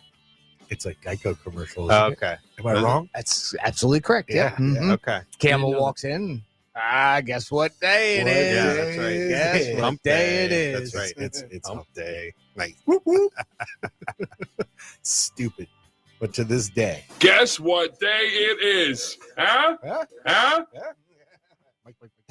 Oh, come on. I know you can hear me. One of those memorable commercials. Oh, it's stupid. Kind of like the was Yeah. Just stupid. I'll be on my deathbed. Mike. What was the show? Did you ever see the one that was like, "How are you doing?" It was a comedy, how you bit. doing? How you? Oh yeah. No, not how you doing. It was a play on the what's up, and they were like, but it was a little bit more yuppie version, and they get on. They're like, "How are you doing? How are you doing?" Was it a spinoff that Bud Light did? You remember it was like watching the game, having a bud, watching the game. They were like watching tennis, having a Heineken. Stella Artois. Yeah, how are sounds you like a doing? skit, maybe SNL. Yeah, something like It that. does sound Gotcha, like okay. a bad TV or an SNL skit.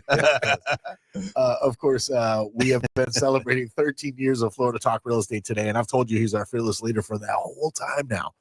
Jimmy D, he's already Florida Home Pros is where you'll find him. Jim DePola, Jimmy D, how you be? Hey, I'm doing good, everybody. Happy 13th anniversary to the show. If you got any calls about anything to deal with real estate, just give us a call. We're here for you right now live, and you can call us off air too. I wanted to roll right into insurance because, one of the things overall, Ross, 2024 was not a horrible year for insurance compared to a couple of years earlier, correct? And the fact that we started seeing prices starting to flatten out, like increases starting to flatten, and also you've actually seen some people get actually reductions on their premiums, their annual premiums, compared to the year before with some of the houses, correct?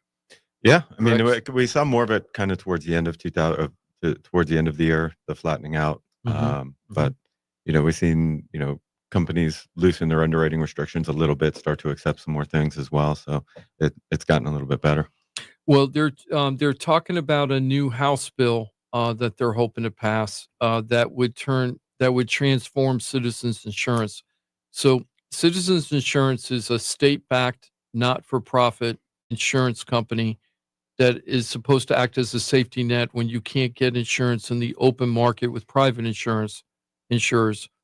Citizens is the backup plan so that you can get a mortgage to buy your home. Citizens grew pretty high. It went over to almost 1.5 million policies. They wanted 1/3 of that. Right.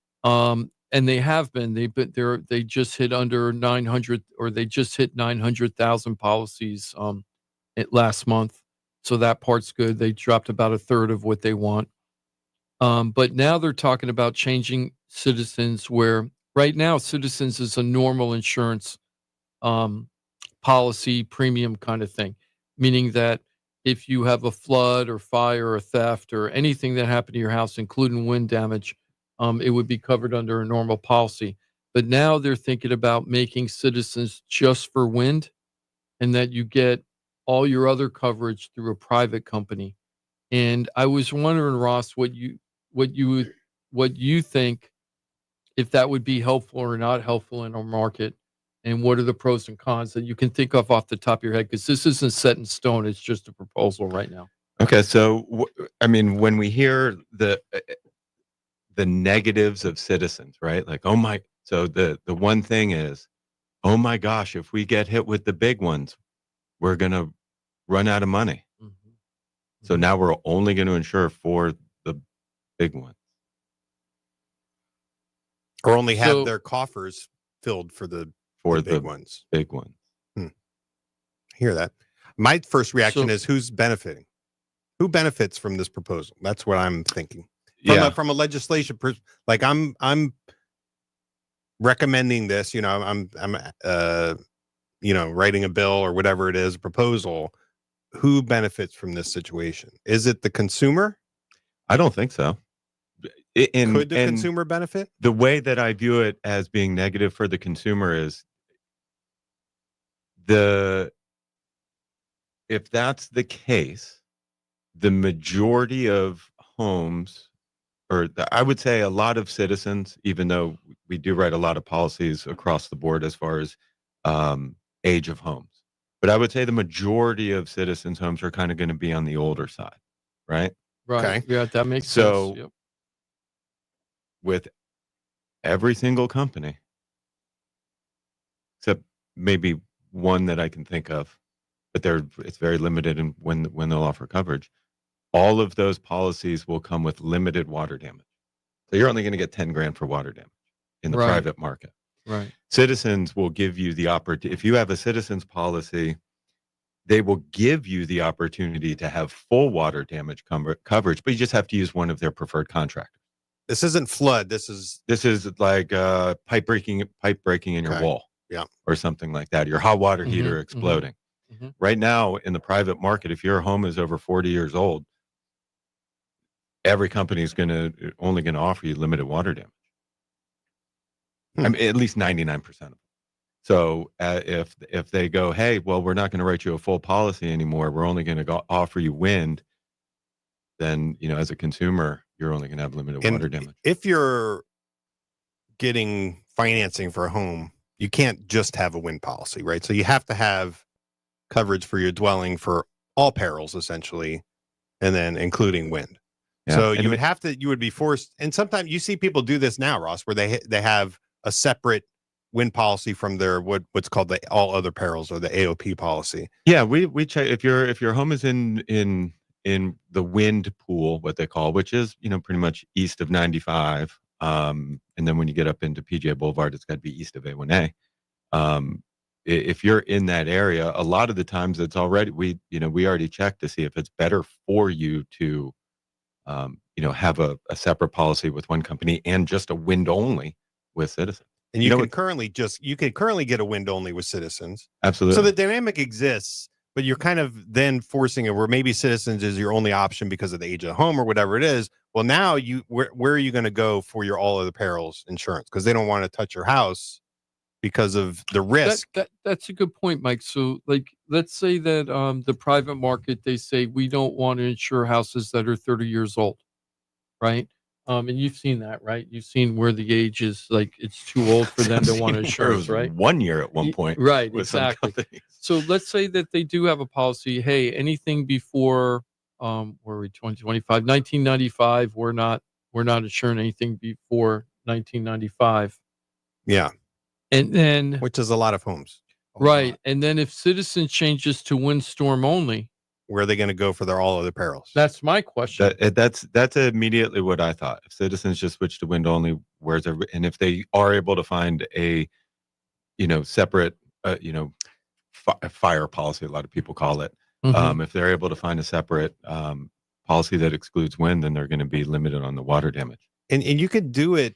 Here's the like I'm thinking like what could possibly be the benefit? Well, if you're not if you're opening the market to a bunch of insurers where they don't have to cover wind, you would think, okay, well, maybe they're going to come in, maybe you get a bunch of carriers coming in and then there's competition and then the premiums go down. But that market already exists right now, right? Like these carriers can come in and say, hey, listen, we're going to offer on all these different types of homes. We're just not doing wind, right? Like, but there's not a whole bunch of insurers that are doing that. What's the reason they're not in that market? Well, already? no, there already are. I mean, we already, pretty much every company is going to offer a policy that excludes wind. Right. And is that competitive? Like, is it I mean, what are we comparing it to? Citizens, like like older home, 40-year-old home, Citizens complete policy or AOP with one company and wind with Citizens? A lot of time it depends. We check that all the time, but I can tell you that even though you're going with Citizens versus a private carrier, you are going to have because for me, I think about water damage a lot. A lot of people, that's probably the second most claimed, right? It's a number, outside of hurricanes or something like that's number one. Yeah. So I'm always thinking about water damage and making sure that everybody has the right coverage. So that's one thing that we're taking into account. If we're going to provide a quote, we take that water damage into account. So Citizens, like I said, they're going to give you the opportunity for full water damage coverage. If you have damage over $10,000, you have the opportunity to get all of that fixed. With all the other companies, they're just going to cap it at 10,000, which is inferior. My question is if the private insurers knew that Citizens is going to handle wind, would they come in and would they even lower? offer it? Like, will they come in lower now because they don't have that burden of worrying about the hurricane? And that's what I was thinking. How many percentage-wise? How many fires are there, and how many thefts are there, and how many burst pipes are there? That's exactly what I was saying, except that already exists. Right. The policy already has two separate. That model already exists. Has two separate premiums, and they're not here in droves. It's a wind premium and a all other peril premium, and it just gets lumped together in one giant one. It would be different if they were like, well, listen, if you're going to write in Florida, you got to offer wind also. Like that's not the case right now. They can come in and they can play in whatever market, they don't have to insure wind right now. So that dynamic already exists as an option, and we don't have a bunch of options where it's better than it would. I guess it would just expand the wind pool more than anything. Like, okay, now I can get a wind only policy in Belle Glade. Yeah. Versus having to be east of 95. Just a couple of things from the article. This is coming from a Channel 4 station up in Jacksonville. They said that basically that in California, they did something similar to this. Obviously not for windstorm, but whatever, I guess fires or whatever, landslides, whatever they got over there, earthquakes. And they said it did reduce premiums for people in California. And they're hoping it'll happen here too. It seems like the best way to kill that proposal right there. Right? Be like, listen, It you start an worked. ad campaign like, listen, this is what they're In doing in California, I guys. know, right? And then the Floridians are going to be like, yeah, let's follow California. No. Well, ain't it'll- happening. But I mean, so they want. I mean, all the insurance companies already, buy reinsurance, and Citizens buys reinsurance for hurricanes. Mm-hmm. So I don't know where it's. Yeah. So who would benefit from the proposal? That's what is it supposed to be cheaper for It's the consumers? supposed to get a lower premium for everybody overall when you combine the two. Once you combine both, when you because of it, more competition, therefore prices come down. it type of doesn't thing. really Yeah. say that in the article, but I'm assuming that's why. They don't say why it should drop, but they're saying that this might make private insurers more I mean, I can amenable tell to you Florida. that right now it doesn't always make sense to split it up into a wind only and Right. and we That's don't do it that much. I mean, I could Now see it if we were exists as an doing it option. like all the time, like Yeah. man, boom, boom, we're just writing a ton of wind onlys and a separate, all other peril policy. Yeah.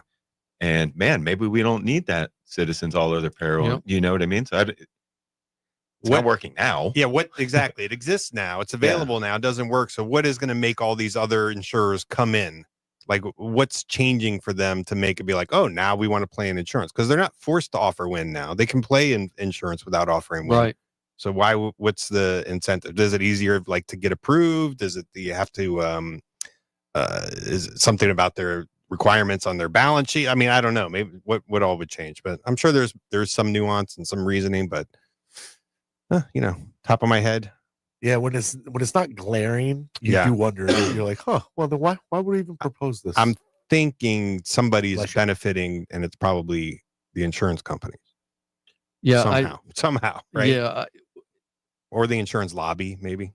Well, unless the real motivation is just to thin Citizens down in every way possible. Mm-hmm. I mean, every way possible. I guess if they only had to deal with wind, claims, that would help for Citizens, right? Yeah, I guess in some ways. Just out of curiosity, here's a little factoid on this. How much damage in the whole United States for hurricanes in 2024?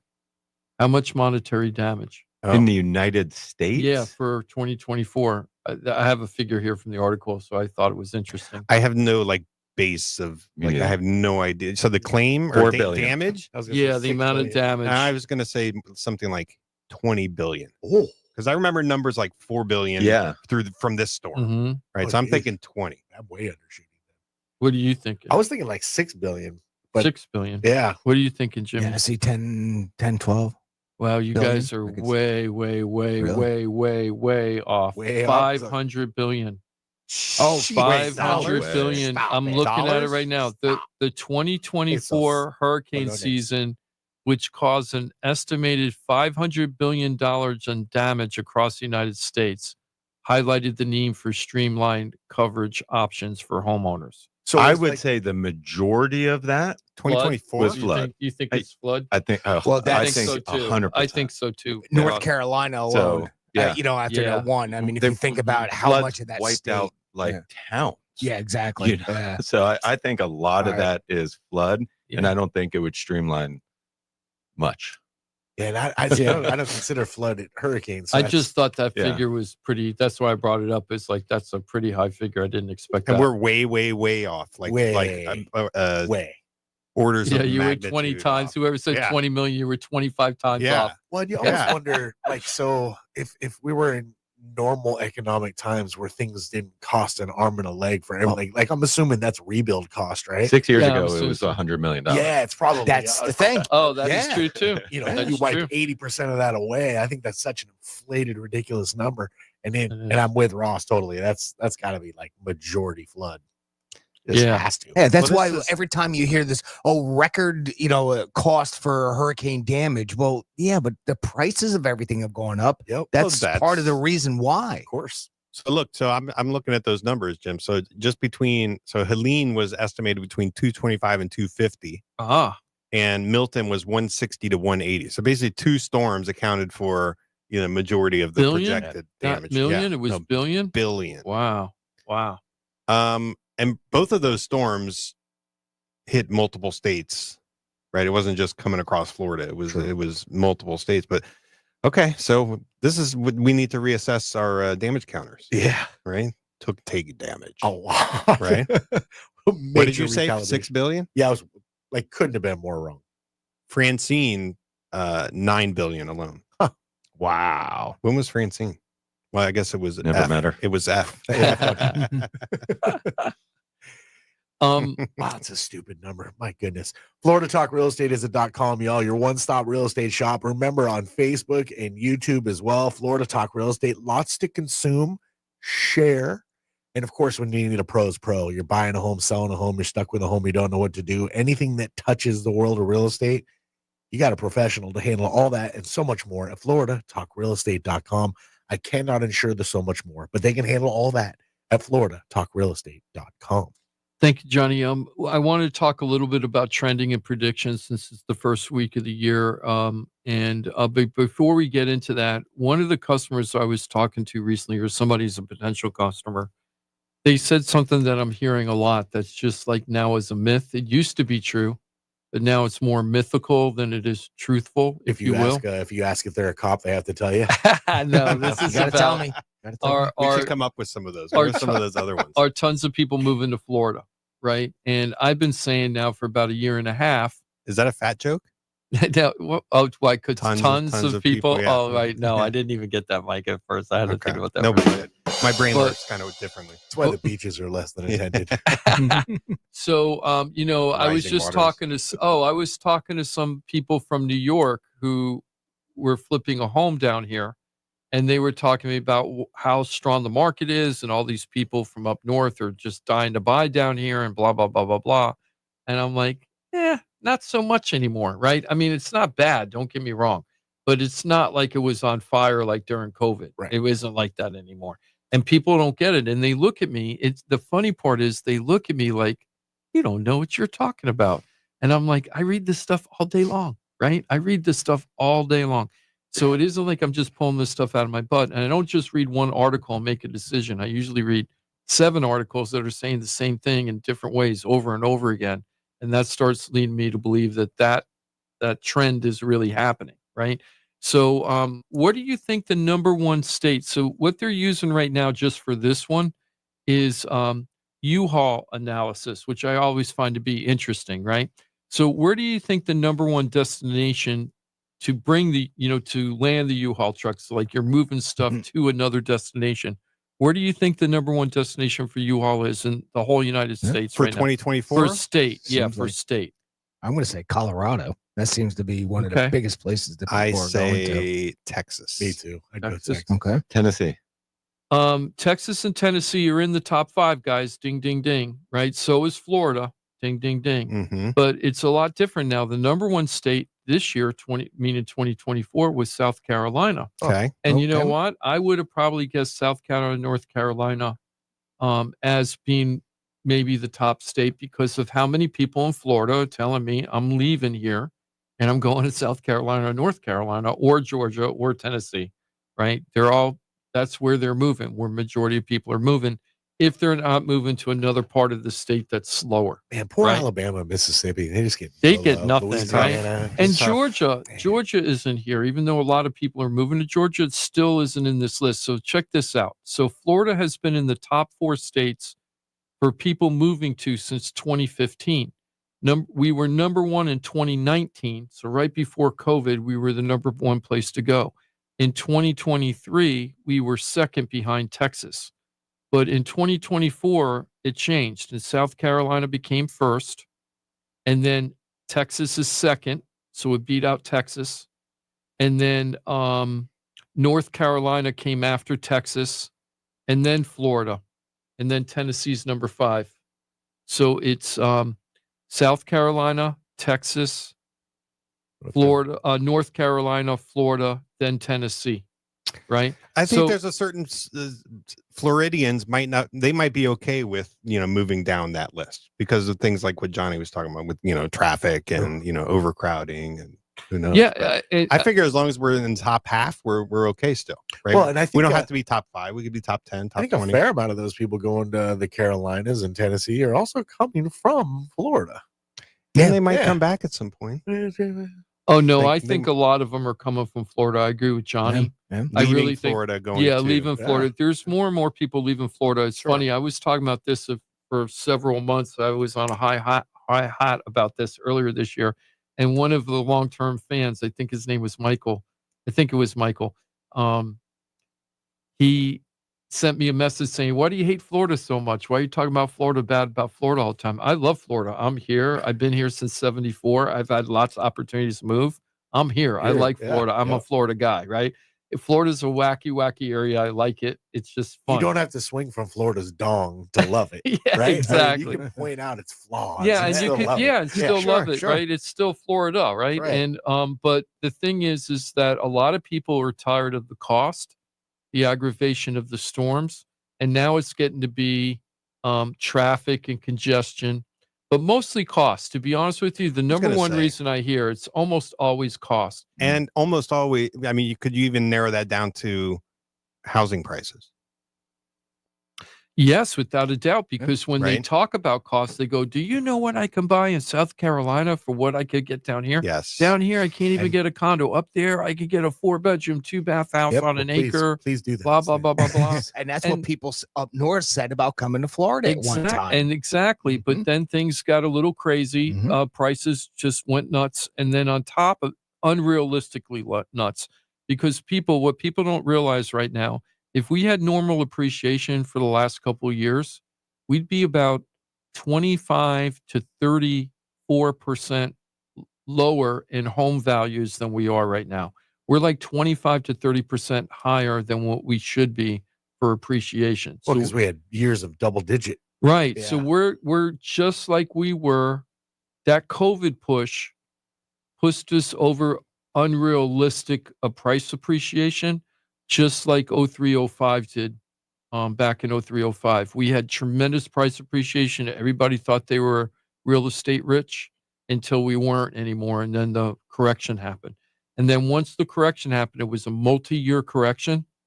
But by the time we were done with it, I think it was 2018, if I'm not mistaken, we finally got to the point where we would have been if we didn't have all the craziness in 03, right? And we got to where we would have been anyway, normal appreciation, but we had to strip all that out through short sales and loan mods to get rid of all the junk. Was like Florida obviously has always been on that list because of lifestyle, I think. Was economic opportunity ever a big one for Florida? So job opportunities, and has the ability to kind of work remotely and things like that changed? Because there certainly people are like, hey, I'm going to South Carolina, I'm going whatever, because I want a quieter life, or I want some elevation, right? I want some maybe some seasons, but not too crazy, and I can work wherever I want. Has that like shifted the reason, or was Florida really never job opportunity the only based? time, I don't know. Being a reporter down here from 87, so I covered a little bit of some of this stuff. I never really thought of Florida, or never wrote about or read about Florida being a great opportunity for job employment opportunities until COVID, when all those big New York firms were coming down here and these tech jobs were supposed to be coming, and a lot of high wealth jobs were going to start coming down to Miami and Fort Lauderdale. That's the only time I really heard There's about been pockets of it. There's been like the Scripps stuff, right? When Scripps was coming in, and in the 70s and 80s, Motorola down in Broward was a really big thing when pagers were really big back then and everything. They had that whole plant down there in Plantation, and a lot of people would go there for that. American Express was another big employment area in Broward County, for example. But it wasn't like if you were in New York or or San Francisco or something. It really wasn't like that, right? It wasn't like that. Even Texas, right, is on that economic opportunity. To me, it was more of a lifestyle thing. You wanted to be by the beach. You thought there was no state income tax. Things were relatively cheap and everything. So if you're thinking about moving to one of those 5 states or 4 states, if you were living in Florida, okay. What were they again? It is in order: South Carolina, Texas, North Carolina, Florida, Tennessee.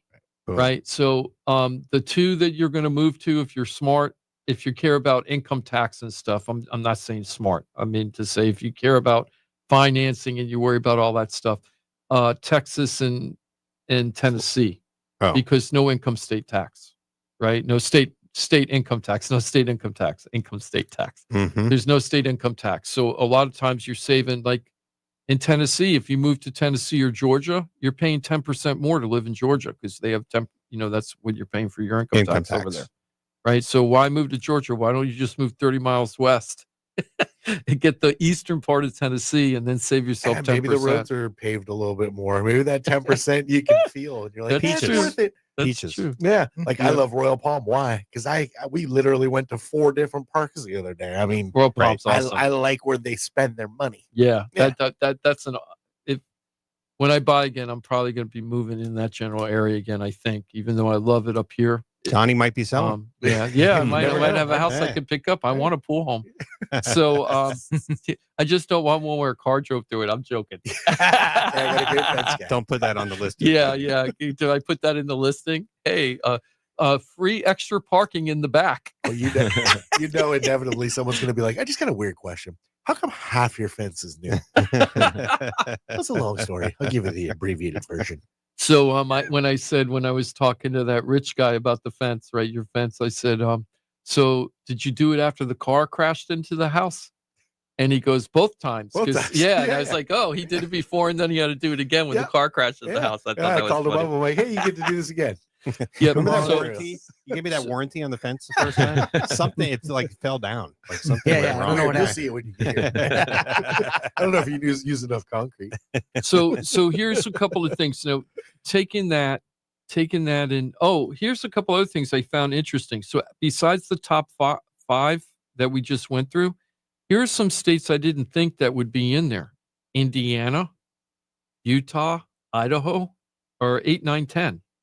Okay. Right? I I just could see Idaho. Indiana's a little back. Really? I know. I've heard. Really? I've heard. there's like You know, 800,000 in listening to people in the different whole podcasts, state. some people live in Idaho, and I've heard them complain about, like, man, we're getting a lot of people from like Washington and in Oregon. Those carpetbaggers. No, coming- that's just that those city center, right? They just get a little bit trapped. Like my dad, he's in Wyoming. Yeah. He's here. He like complains about traffic just because he's so used to. And I work Oh, you from mean he home complains most of the about time. So traffic I'm here. not in rush. So Here. he complains about the traffic when he's here Yeah, visiting. of course he does. He Florida, he likes to visit and everything, but the heat and the traffic are kind of like the tribe of his top two. What's our population in Florida? 23 million. I thought it's 23 You know how many million, people but are in something Wyoming? close. Yeah. Like my 800 dad's there. I know. like Like two, 800,000, How many? right? It's 580,000. Yeah. There's And it's a twice as many cattle as there Yeah. are people in Wyoming. Yeah. So, like, you can understand. Like, he could just go to Port St. Lucie and be like, "What the hell?" to all these He's people?" just never going to be in any Yeah. type of traffic Right. whatsoever, Sounds great. unless he's on what's the interstate that runs up top in 80, Oh, I don't know. 90. 60. It's the top one of the top ones, right? And so in the wintertime, and especially when there's wind shear, it can be shut down. So you could be stuck on that road Huh. during a storm, and then we don't have that here down here, Right. right? Truth. Right. You don't have wind shear Pretty and crazy. ice, Yeah. stopping Well- you from getting to where you're going. This is true. Let's Got try. that going for us. Advantages. We only got about 20 minutes. I want to go over what we're predicting for next year. So before we do that, I just want to say what happened this year. Okay. And I'm actually going to keep the show. So next year, I'm going to try to work off of it. So when we ended the year this year, as far as the economy itself, we had about 2.8% GDP, right? We had GDP growth of about 2.8%. This is the last year, right? 2024. Our unemployment rate was like 4.2. Our inflation rate was basically 3. I know everybody's saying we're in the 2s, but really in my mind, we were like 3 flat, right? Because we were always in the high 2s. So just to round it off, we're at 3% inflation.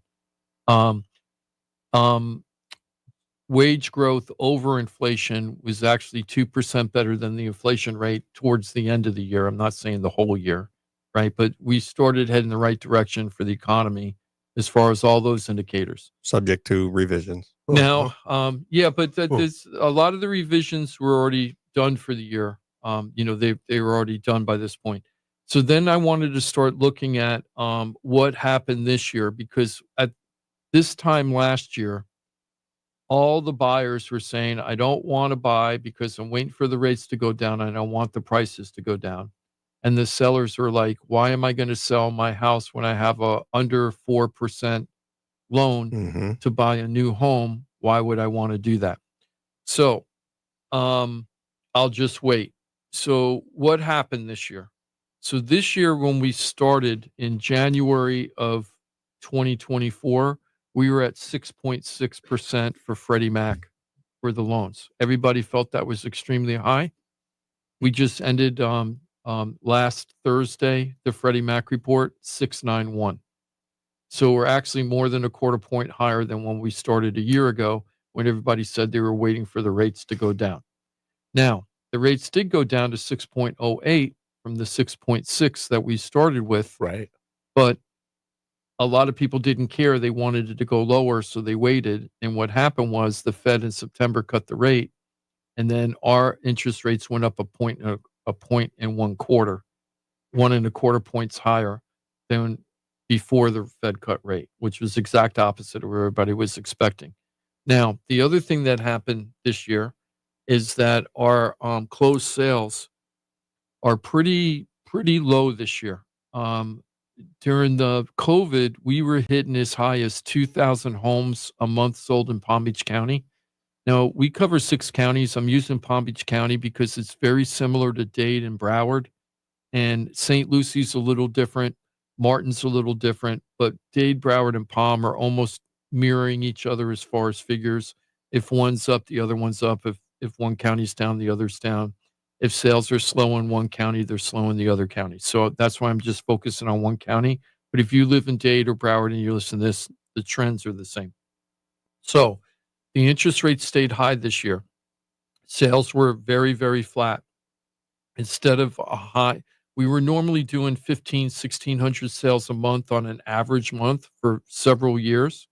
Last month, November, because we don't have December's report until next week, November, we only sold 840 homes, right, in the whole county. We have 1.5 million people or something, and we sold 840 homes in the whole county. Pretty low for us. And that continued through most of the year in Palm Beach County. We did not see that much of a change in that. So our sales were down, and pricing. You know, if you listen to what the media says, which I don't recommend doing on this particular subject, okay? They said that, like if you read the November report, they said that we have gotten zero appreciation from November 2023 to November 2024 because the median sales price in Palm Beach County in November 2024 was $600,000. Okay, now in 2023 was the first time we ever hit 600,000 for median sales price. They're basing and that was a record. They're basing appreciation on median sales price? That's how they do it. Yeah, they take the median sales price and they can figure it out what happened a year ago to that month, and then they figured out what the appreciation is. Okay. So they're saying that we had zero appreciation from November to November, but I disagree. I think that we had a 10% drop in appreciation during that time. Now, From why? the high to the Right. The November. high for the year, the high for 2024, Mike, was 659,999. So 660,000, Yep. right? Now we're at 600. That's a 10% drop, right? So our high was in June. And ever since June, we've been dropping. So we went from 659 to 644 to 617 to 615. Then in October, we went up to 621 again. And then we dropped to 600. So in my the mind, high of the year compared to the low of the year as a measure. I wonder if it's better to do the high of the previous year compared to the high of this year, the low of the previous year compared to the low of this year, and calculate it. so that if way. you were to do it that way, Mike, what would happen data. is for compared to last year, our high was, just bear with me. Because real estate's so neighborhood to neighborhood, street to street. month to month. Yeah, month to even. month. Yeah. Like It was just because- 600. Just because the median went down 10% doesn't mean you lost 10% on your No, house. no. This is just talking about the whole county, Right. and we're not talking about your house. We're talking about trends now. We're Right. talking about trends. What's happening with the trends? I'm not saying your house lost No, 10%. not at all. Which no. is why it's kind of weird to use the median because it's like I'm more like Mike, like a little bit more data points to kind of. I don't mind the median. It's just like when you compare the high of the year to the low of the year, you're kind of saying like, Well, hey, if I sold at the right well, time the in high- this year, I would have. I could have had. Yeah, but the this. high Yeah. year it's a good point you're making. Yeah. But the high of 2023 was 600 in Okay. November. All right. Well, that's Was in November, so Okay. we're basically flat, So we right? didn't If you lose look at it, 10%. we're flat. But in my mind, you're no. I wouldn't compare the high to the low. I think it's going to be high to high, low to low, and then maybe the difference Oh, well, between those high two to- numbers. high to high. If you It's do the 10% high loss. this year, it was 660, Yeah. and the high last year was 600. Right. But we're not at 660 anymore. We're only there for 1 month, Right. and we've been dropping ever since, basically. Yeah. So that to me is, and that happens every year where we have this one high month. It happens a lot, Sure. and then the rest of it isn't like that. I bet you every year there's a high month. Yeah, eventually you're right. No. There is. No. Every Here- single year there's a high month. I'm Now- I'm pretty consistently about 12 months out of the year. Now, Medicinally. original list Or price. However you prefer to frame it. Original list price in 2024.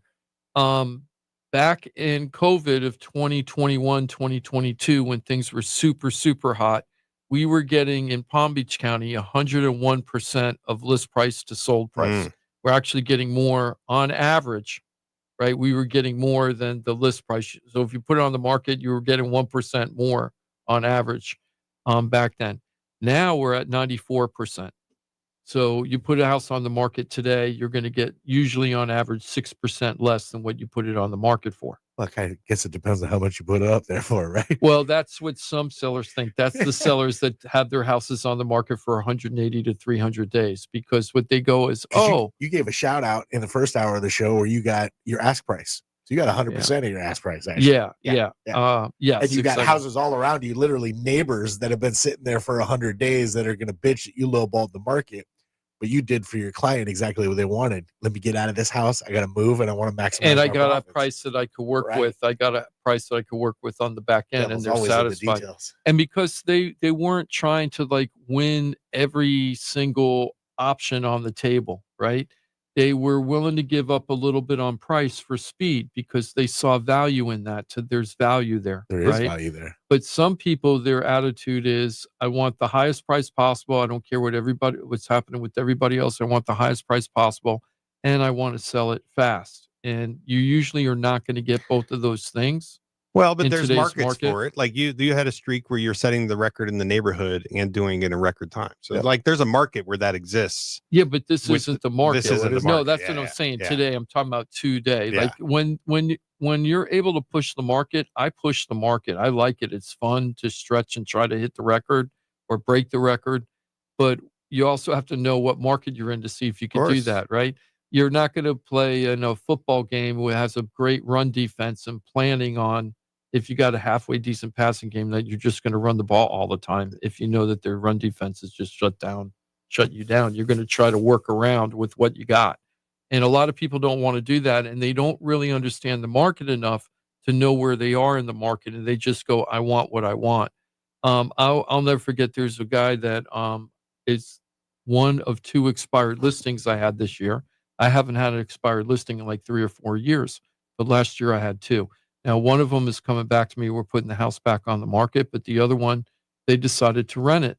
I told them, I don't think that's a good idea at all. But they were betting that interest rates are going to drop this year, meaning this year, right? That interest rates are going to drop and prices are going to continue to go up. Prices didn't go up that much last year, but now they're expecting some kind of big price increase this year. And I don't think that that's in the cards. And we're going to talk about that in a little bit. But what they did is they're probably going to get they probably got 2%, 2.5% appreciation last year. And that this coming year, they'll be lucky if they get that much appreciation. And they're waiting to sell the house because they didn't get the price they wanted. So they don't want to sell it for what the current market value is. They want their number, which is not in the market right now. So they're waiting for the market to catch up to their number. Which is okay. Yeah. But You not just don't if know how long you're waiting. But not if you're moving out of state and you're renting your house while you're an out of state owner, right? Because that's what they had to do. They had to move out of state. Oh, they've already moved? They're gone. Oh. And they decided that they were going to rent it. So they're renting it now as an out of state owner. Is it cash flowing? I don't, Maybe close. not by, I don't think by much, to be honest with you, because they were told when they went to the rental agent, they were told they were going to get $1,000 a month more for the rent. Oh, And they got $1,000 a month less than what they were That's a what big they were number. predicting. That's a It big is a number. big number. And I was surprised at the number they got. Well, I'm not really that great in rentals. I got to be honest with you. So I don't want to act like I'm an expert on that. But I thought that number they got was a little low, not too low, not crazy low, but low. But I also thought that the number they originally told them they were going to rent for was too high. So they ended up renting lower than I expected to, but their hope was higher than I thought they were going to get. Now, that guy's going to be, and what I told the person is, and even though I didn't have the listing anymore, I really cared about these people. So I said, you know what I would do if I were you? I would tell, they hired a rental property manager. I said, you should tell the rental property manager to find you somebody who wants to do a lease option deal. And he was like, what? And I'm like, yeah, what you should do is you should go find a renter that wants to buy the house and you put them into a lease option. You're going to be renting the place out for a year anyway. Have them go to Mike, make sure that they can get a loan within a year, right? And then have Mike work them through the loan while they're renting and you're collecting rent, with the idea at the end of the year, they're buying the house. Right. And you'll probably get a better price because they need your help. So you could work it out where you can get a better deal for yourself than me just putting it on the open market to sell And it. they'll take care of the home. He did not, right. And then you don't have to worry about repairs because you can put in the lease. Everything's on with the lease option. Most landlords say any repair that needs to be done in this house, even though you don't own it, it's on you, right? So he would have had a lot less headaches. You would have had homeowners that would have, or renters that were going to rent it that had the motivation to keep the house in good condition because they wanted it to be theirs at the end. Right. And he did not like that idea at all. He thought that was too risky. Is he agreeing to a price in the beginning too? You mean for the lease option? Yeah. I told him that they had to talk to the mortgage broker to make sure that people could afford what the price was agreed upon, Right. like that they could make it work. But yeah, I wanted them. I recommended that he come up with a price, and that they agreed to buy the house for that price and then turn it into a rental for a year. He thought that was too risky, and I was like, you know what I think is too risky is having a house that you're 1,200 miles away from. Yeah. And you don't know who the people are that are moving in, and I you're think renting it out. The risk is like, what if it appreciates in value? Like, do you have some sort of mechanism of increasing the price? But if you think about it, builders do this all the time, right? Mhm. Like new construction homes, you're agreeing to a price a year out from your close date. And from a lending perspective, there's always a challenge there, right? Because you're basically like saying, yeah, you should be good for this when the time comes to close, but you either need to get these ducks in a row, or your ducks are in a row now. Make sure they stay that way. Nothing right? changes. Like nothing changes. Yeah. No new cars. No, like stuff like that. Or so it's a little bit of a gamble there. You have to have foresight. You have to really be clear as far as what the plan is. But there's always the risk of the market moving one way or the other when you're closing a year from the day that you make your deal. You definitely have to worry about that one. Yeah. I tell most buyers to not do a lease option. I was talking about this from the seller's perspective, right? Sure. But if it was a buyer, I would say don't do lease option. If you can't afford to buy the house, don't buy the house. Save your money, get prepared to buy the house, go through the plan that me and Mike have created, and get qualified, and then go buy your house when you could afford to buy the house. It's too risky doing the lease option for most people. Yeah. Because you could lose money that you thought that you were saving towards the down payment and all this other stuff. And exactly what Mike's saying. You're agreeing a price today with the idea of selling it a year from now. What happens if the price you agreed to doesn't appraise out anymore? Yes. And now the seller wants what they want because that's the price they agreed to, But the buyer, even though they can qualify for the loan now, right, which they couldn't when they first started, they can't get the house to appraise, even though they want to pay the appraised value, right? And it turns into this big mess, and the seller can go, you know what? I'm going to sell it to somebody else and push them out. The upside's almost always is all on the Landlord, the owner side, the Mhm. landlord side. With the one risk that if the house goes really up in value, they're kind of they may be stuck to selling it at less than market value. Yeah, which and can probably be a clause in the contract where like, hey, we might renegotiate the price depending, right? That's, but yeah, so I agree with you that the advantage, the pros are all on the landlord side. Do we have a phone call, Jimmy? Yes, we do. We have Pam on the line. Pam wants sure. to talk about the lease to own option. Pam, welcome to Florida Talk Real Estate. Hey, Pam. Hi, thanks. Hey, Pam, how are you doing? Happy New Year. Thank you. Long-time listener. I'm very excited about this new year, and I am an agent. Awesome. So I'm hoping Awesome. this year goes great. Awesome. But listen, I'm thinking about doing this with my own home, a lease to with an option, because I think it would be great. And I didn't understand what you guys were just talking about, that the repairs and things are on the lease fee. Leaseor. Is that wrong? My question is, does their monthly payments go toward their purchase? It depends on how you write the contract, Pam. It's totally open to whatever you buyer agree to and whatever terms you want to agree to. So you could, I've seen some people where they worked it out. Let's say, I'm making up numbers here, but if you pay me $3,000 a month for 12 months, I'm going to take 500 of that, 500 a month, and I'm going to put that aside. And if you close within the time period that we've agreed to in this contract, I'm going to give you a $6,000 credit at closing. That's going to go towards your down payment and closing costs, right? You could do it that way. You could do it where you don't give them any credit. They're just paying $3,000 a month. And then if they want to buy the house, they got to come up with their own down payment and closing costs on the outside, and you're not giving them a credit. You could do it where once they're in the lease, that you don't have any responsibility for any repairs. The roof starts leaking, the water heater blows, it's on them, right? Because they're lease optioning it. Or you could still be a traditional landlord and be responsible for those repairs. It's whatever you and the buyer agrees to is the way it works. Make my own interest rate as well, right? You're not doing the financing, right? Pam. You're just basically saying, hey, listen, you can't buy now, but you do want to buy this house. Go ahead and rent it from me for a year, and then we'll make some sort of arrangements one way or the other, and then you have the first option to buy this thing, or you're basically contracted to buy it after the year, or whatever that. Yeah, I'm going to give you a year to get your financing together and buy the house, and during that year, these are the terms that we've agreed to, and if you can meet those terms, I'm going to sell it to you according to this contract. If you don't meet those terms, or you can't by the time that we're at the deadline to buy the house, that gives me the ability as the owner to go ahead and sell it to whoever I want afterwards. Yeah.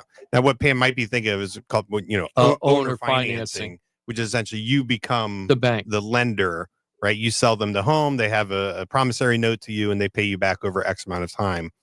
But the lease option is a little bit different. I think, you want to make it attractive to the potential buyers. And sometimes buyers will think like, okay, well, whatever I pay in rent, that's going to come off the price of the home or whatever. But it doesn't often work out that way because, Pam, you have expenses related to the home, right? If you're renting it to someone else, you want that rent to cover your expenses. But you might be able to put in something like Jim is saying, like, okay, some portion of your rent is going to go towards your down payment requirement, right? Or just not come off the price, but go towards your down payment requirement. But it is, there's a lot of flexibility in writing that contract. At the end of the day, you have to make something that both parties are going to want to sign. I am curious, and we only got like 2 minutes, Pam, but just really quick, just out of curiosity, why would you want to do a lease option? Why wouldn't, especially as a realtor, why wouldn't you want to sell the property outright now as opposed to doing a lease option? Is it because you know the people? No, I just know a lot of buyers that are looking for that, and I'm in a really good area for rentals, and the market prices aren't that high right now. So I thought it might behoove me to do that now and wait a year. And at that point, when their lease is up, do they go to a mortgage lender, I'm hoping they're going to mortgage their way earlier than right at the end. They should be doing it all year long. They should be talking to me now Yeah. to make sure that they're going to be in a position to buy in a year. But the thing you said there, Pam, something that caught my attention is the market prices aren't that great. But this contract, you're kind of agreeing to a price now, right? Like that's the idea. You're agreeing to a price now. So you can't, I mean, you can, of course, you write whatever you want into the contract, but you're not meant to like take advantage of the increase in market value. Otherwise, why agree a year ahead of time? And the last thing, we hardly have any time. The last thing I just want to say is deferred maintenance. If your roof is really old and an extra year or two is going to make the difference between you getting that letter from the insurance company saying replace the roof, or if other things are really old, you have to keep in mind that you're keeping the house and it could break. Right. Got it. Well, thank you very much for being with us, and thanks for listening. You're always welcome to join us. Have an awesome rest of your weekend. Mike Rauch, the mortgage guy from the mortgage firm. I hope you have an awesome weekend. Hey, yep. It's good to see you. Happy 2025, everybody. Looking forward to a good, successful year. Ross Komarinetz with Brightway Insurance, Juno Beach. Have an awesome rest of your weekend. Thank you. You do the same. First one of the year. Make it a good one. Come on now. And of course, Jim DePolo with the Florida Home Bros team. Keller Williams Innovations. Have an awesome rest of your week.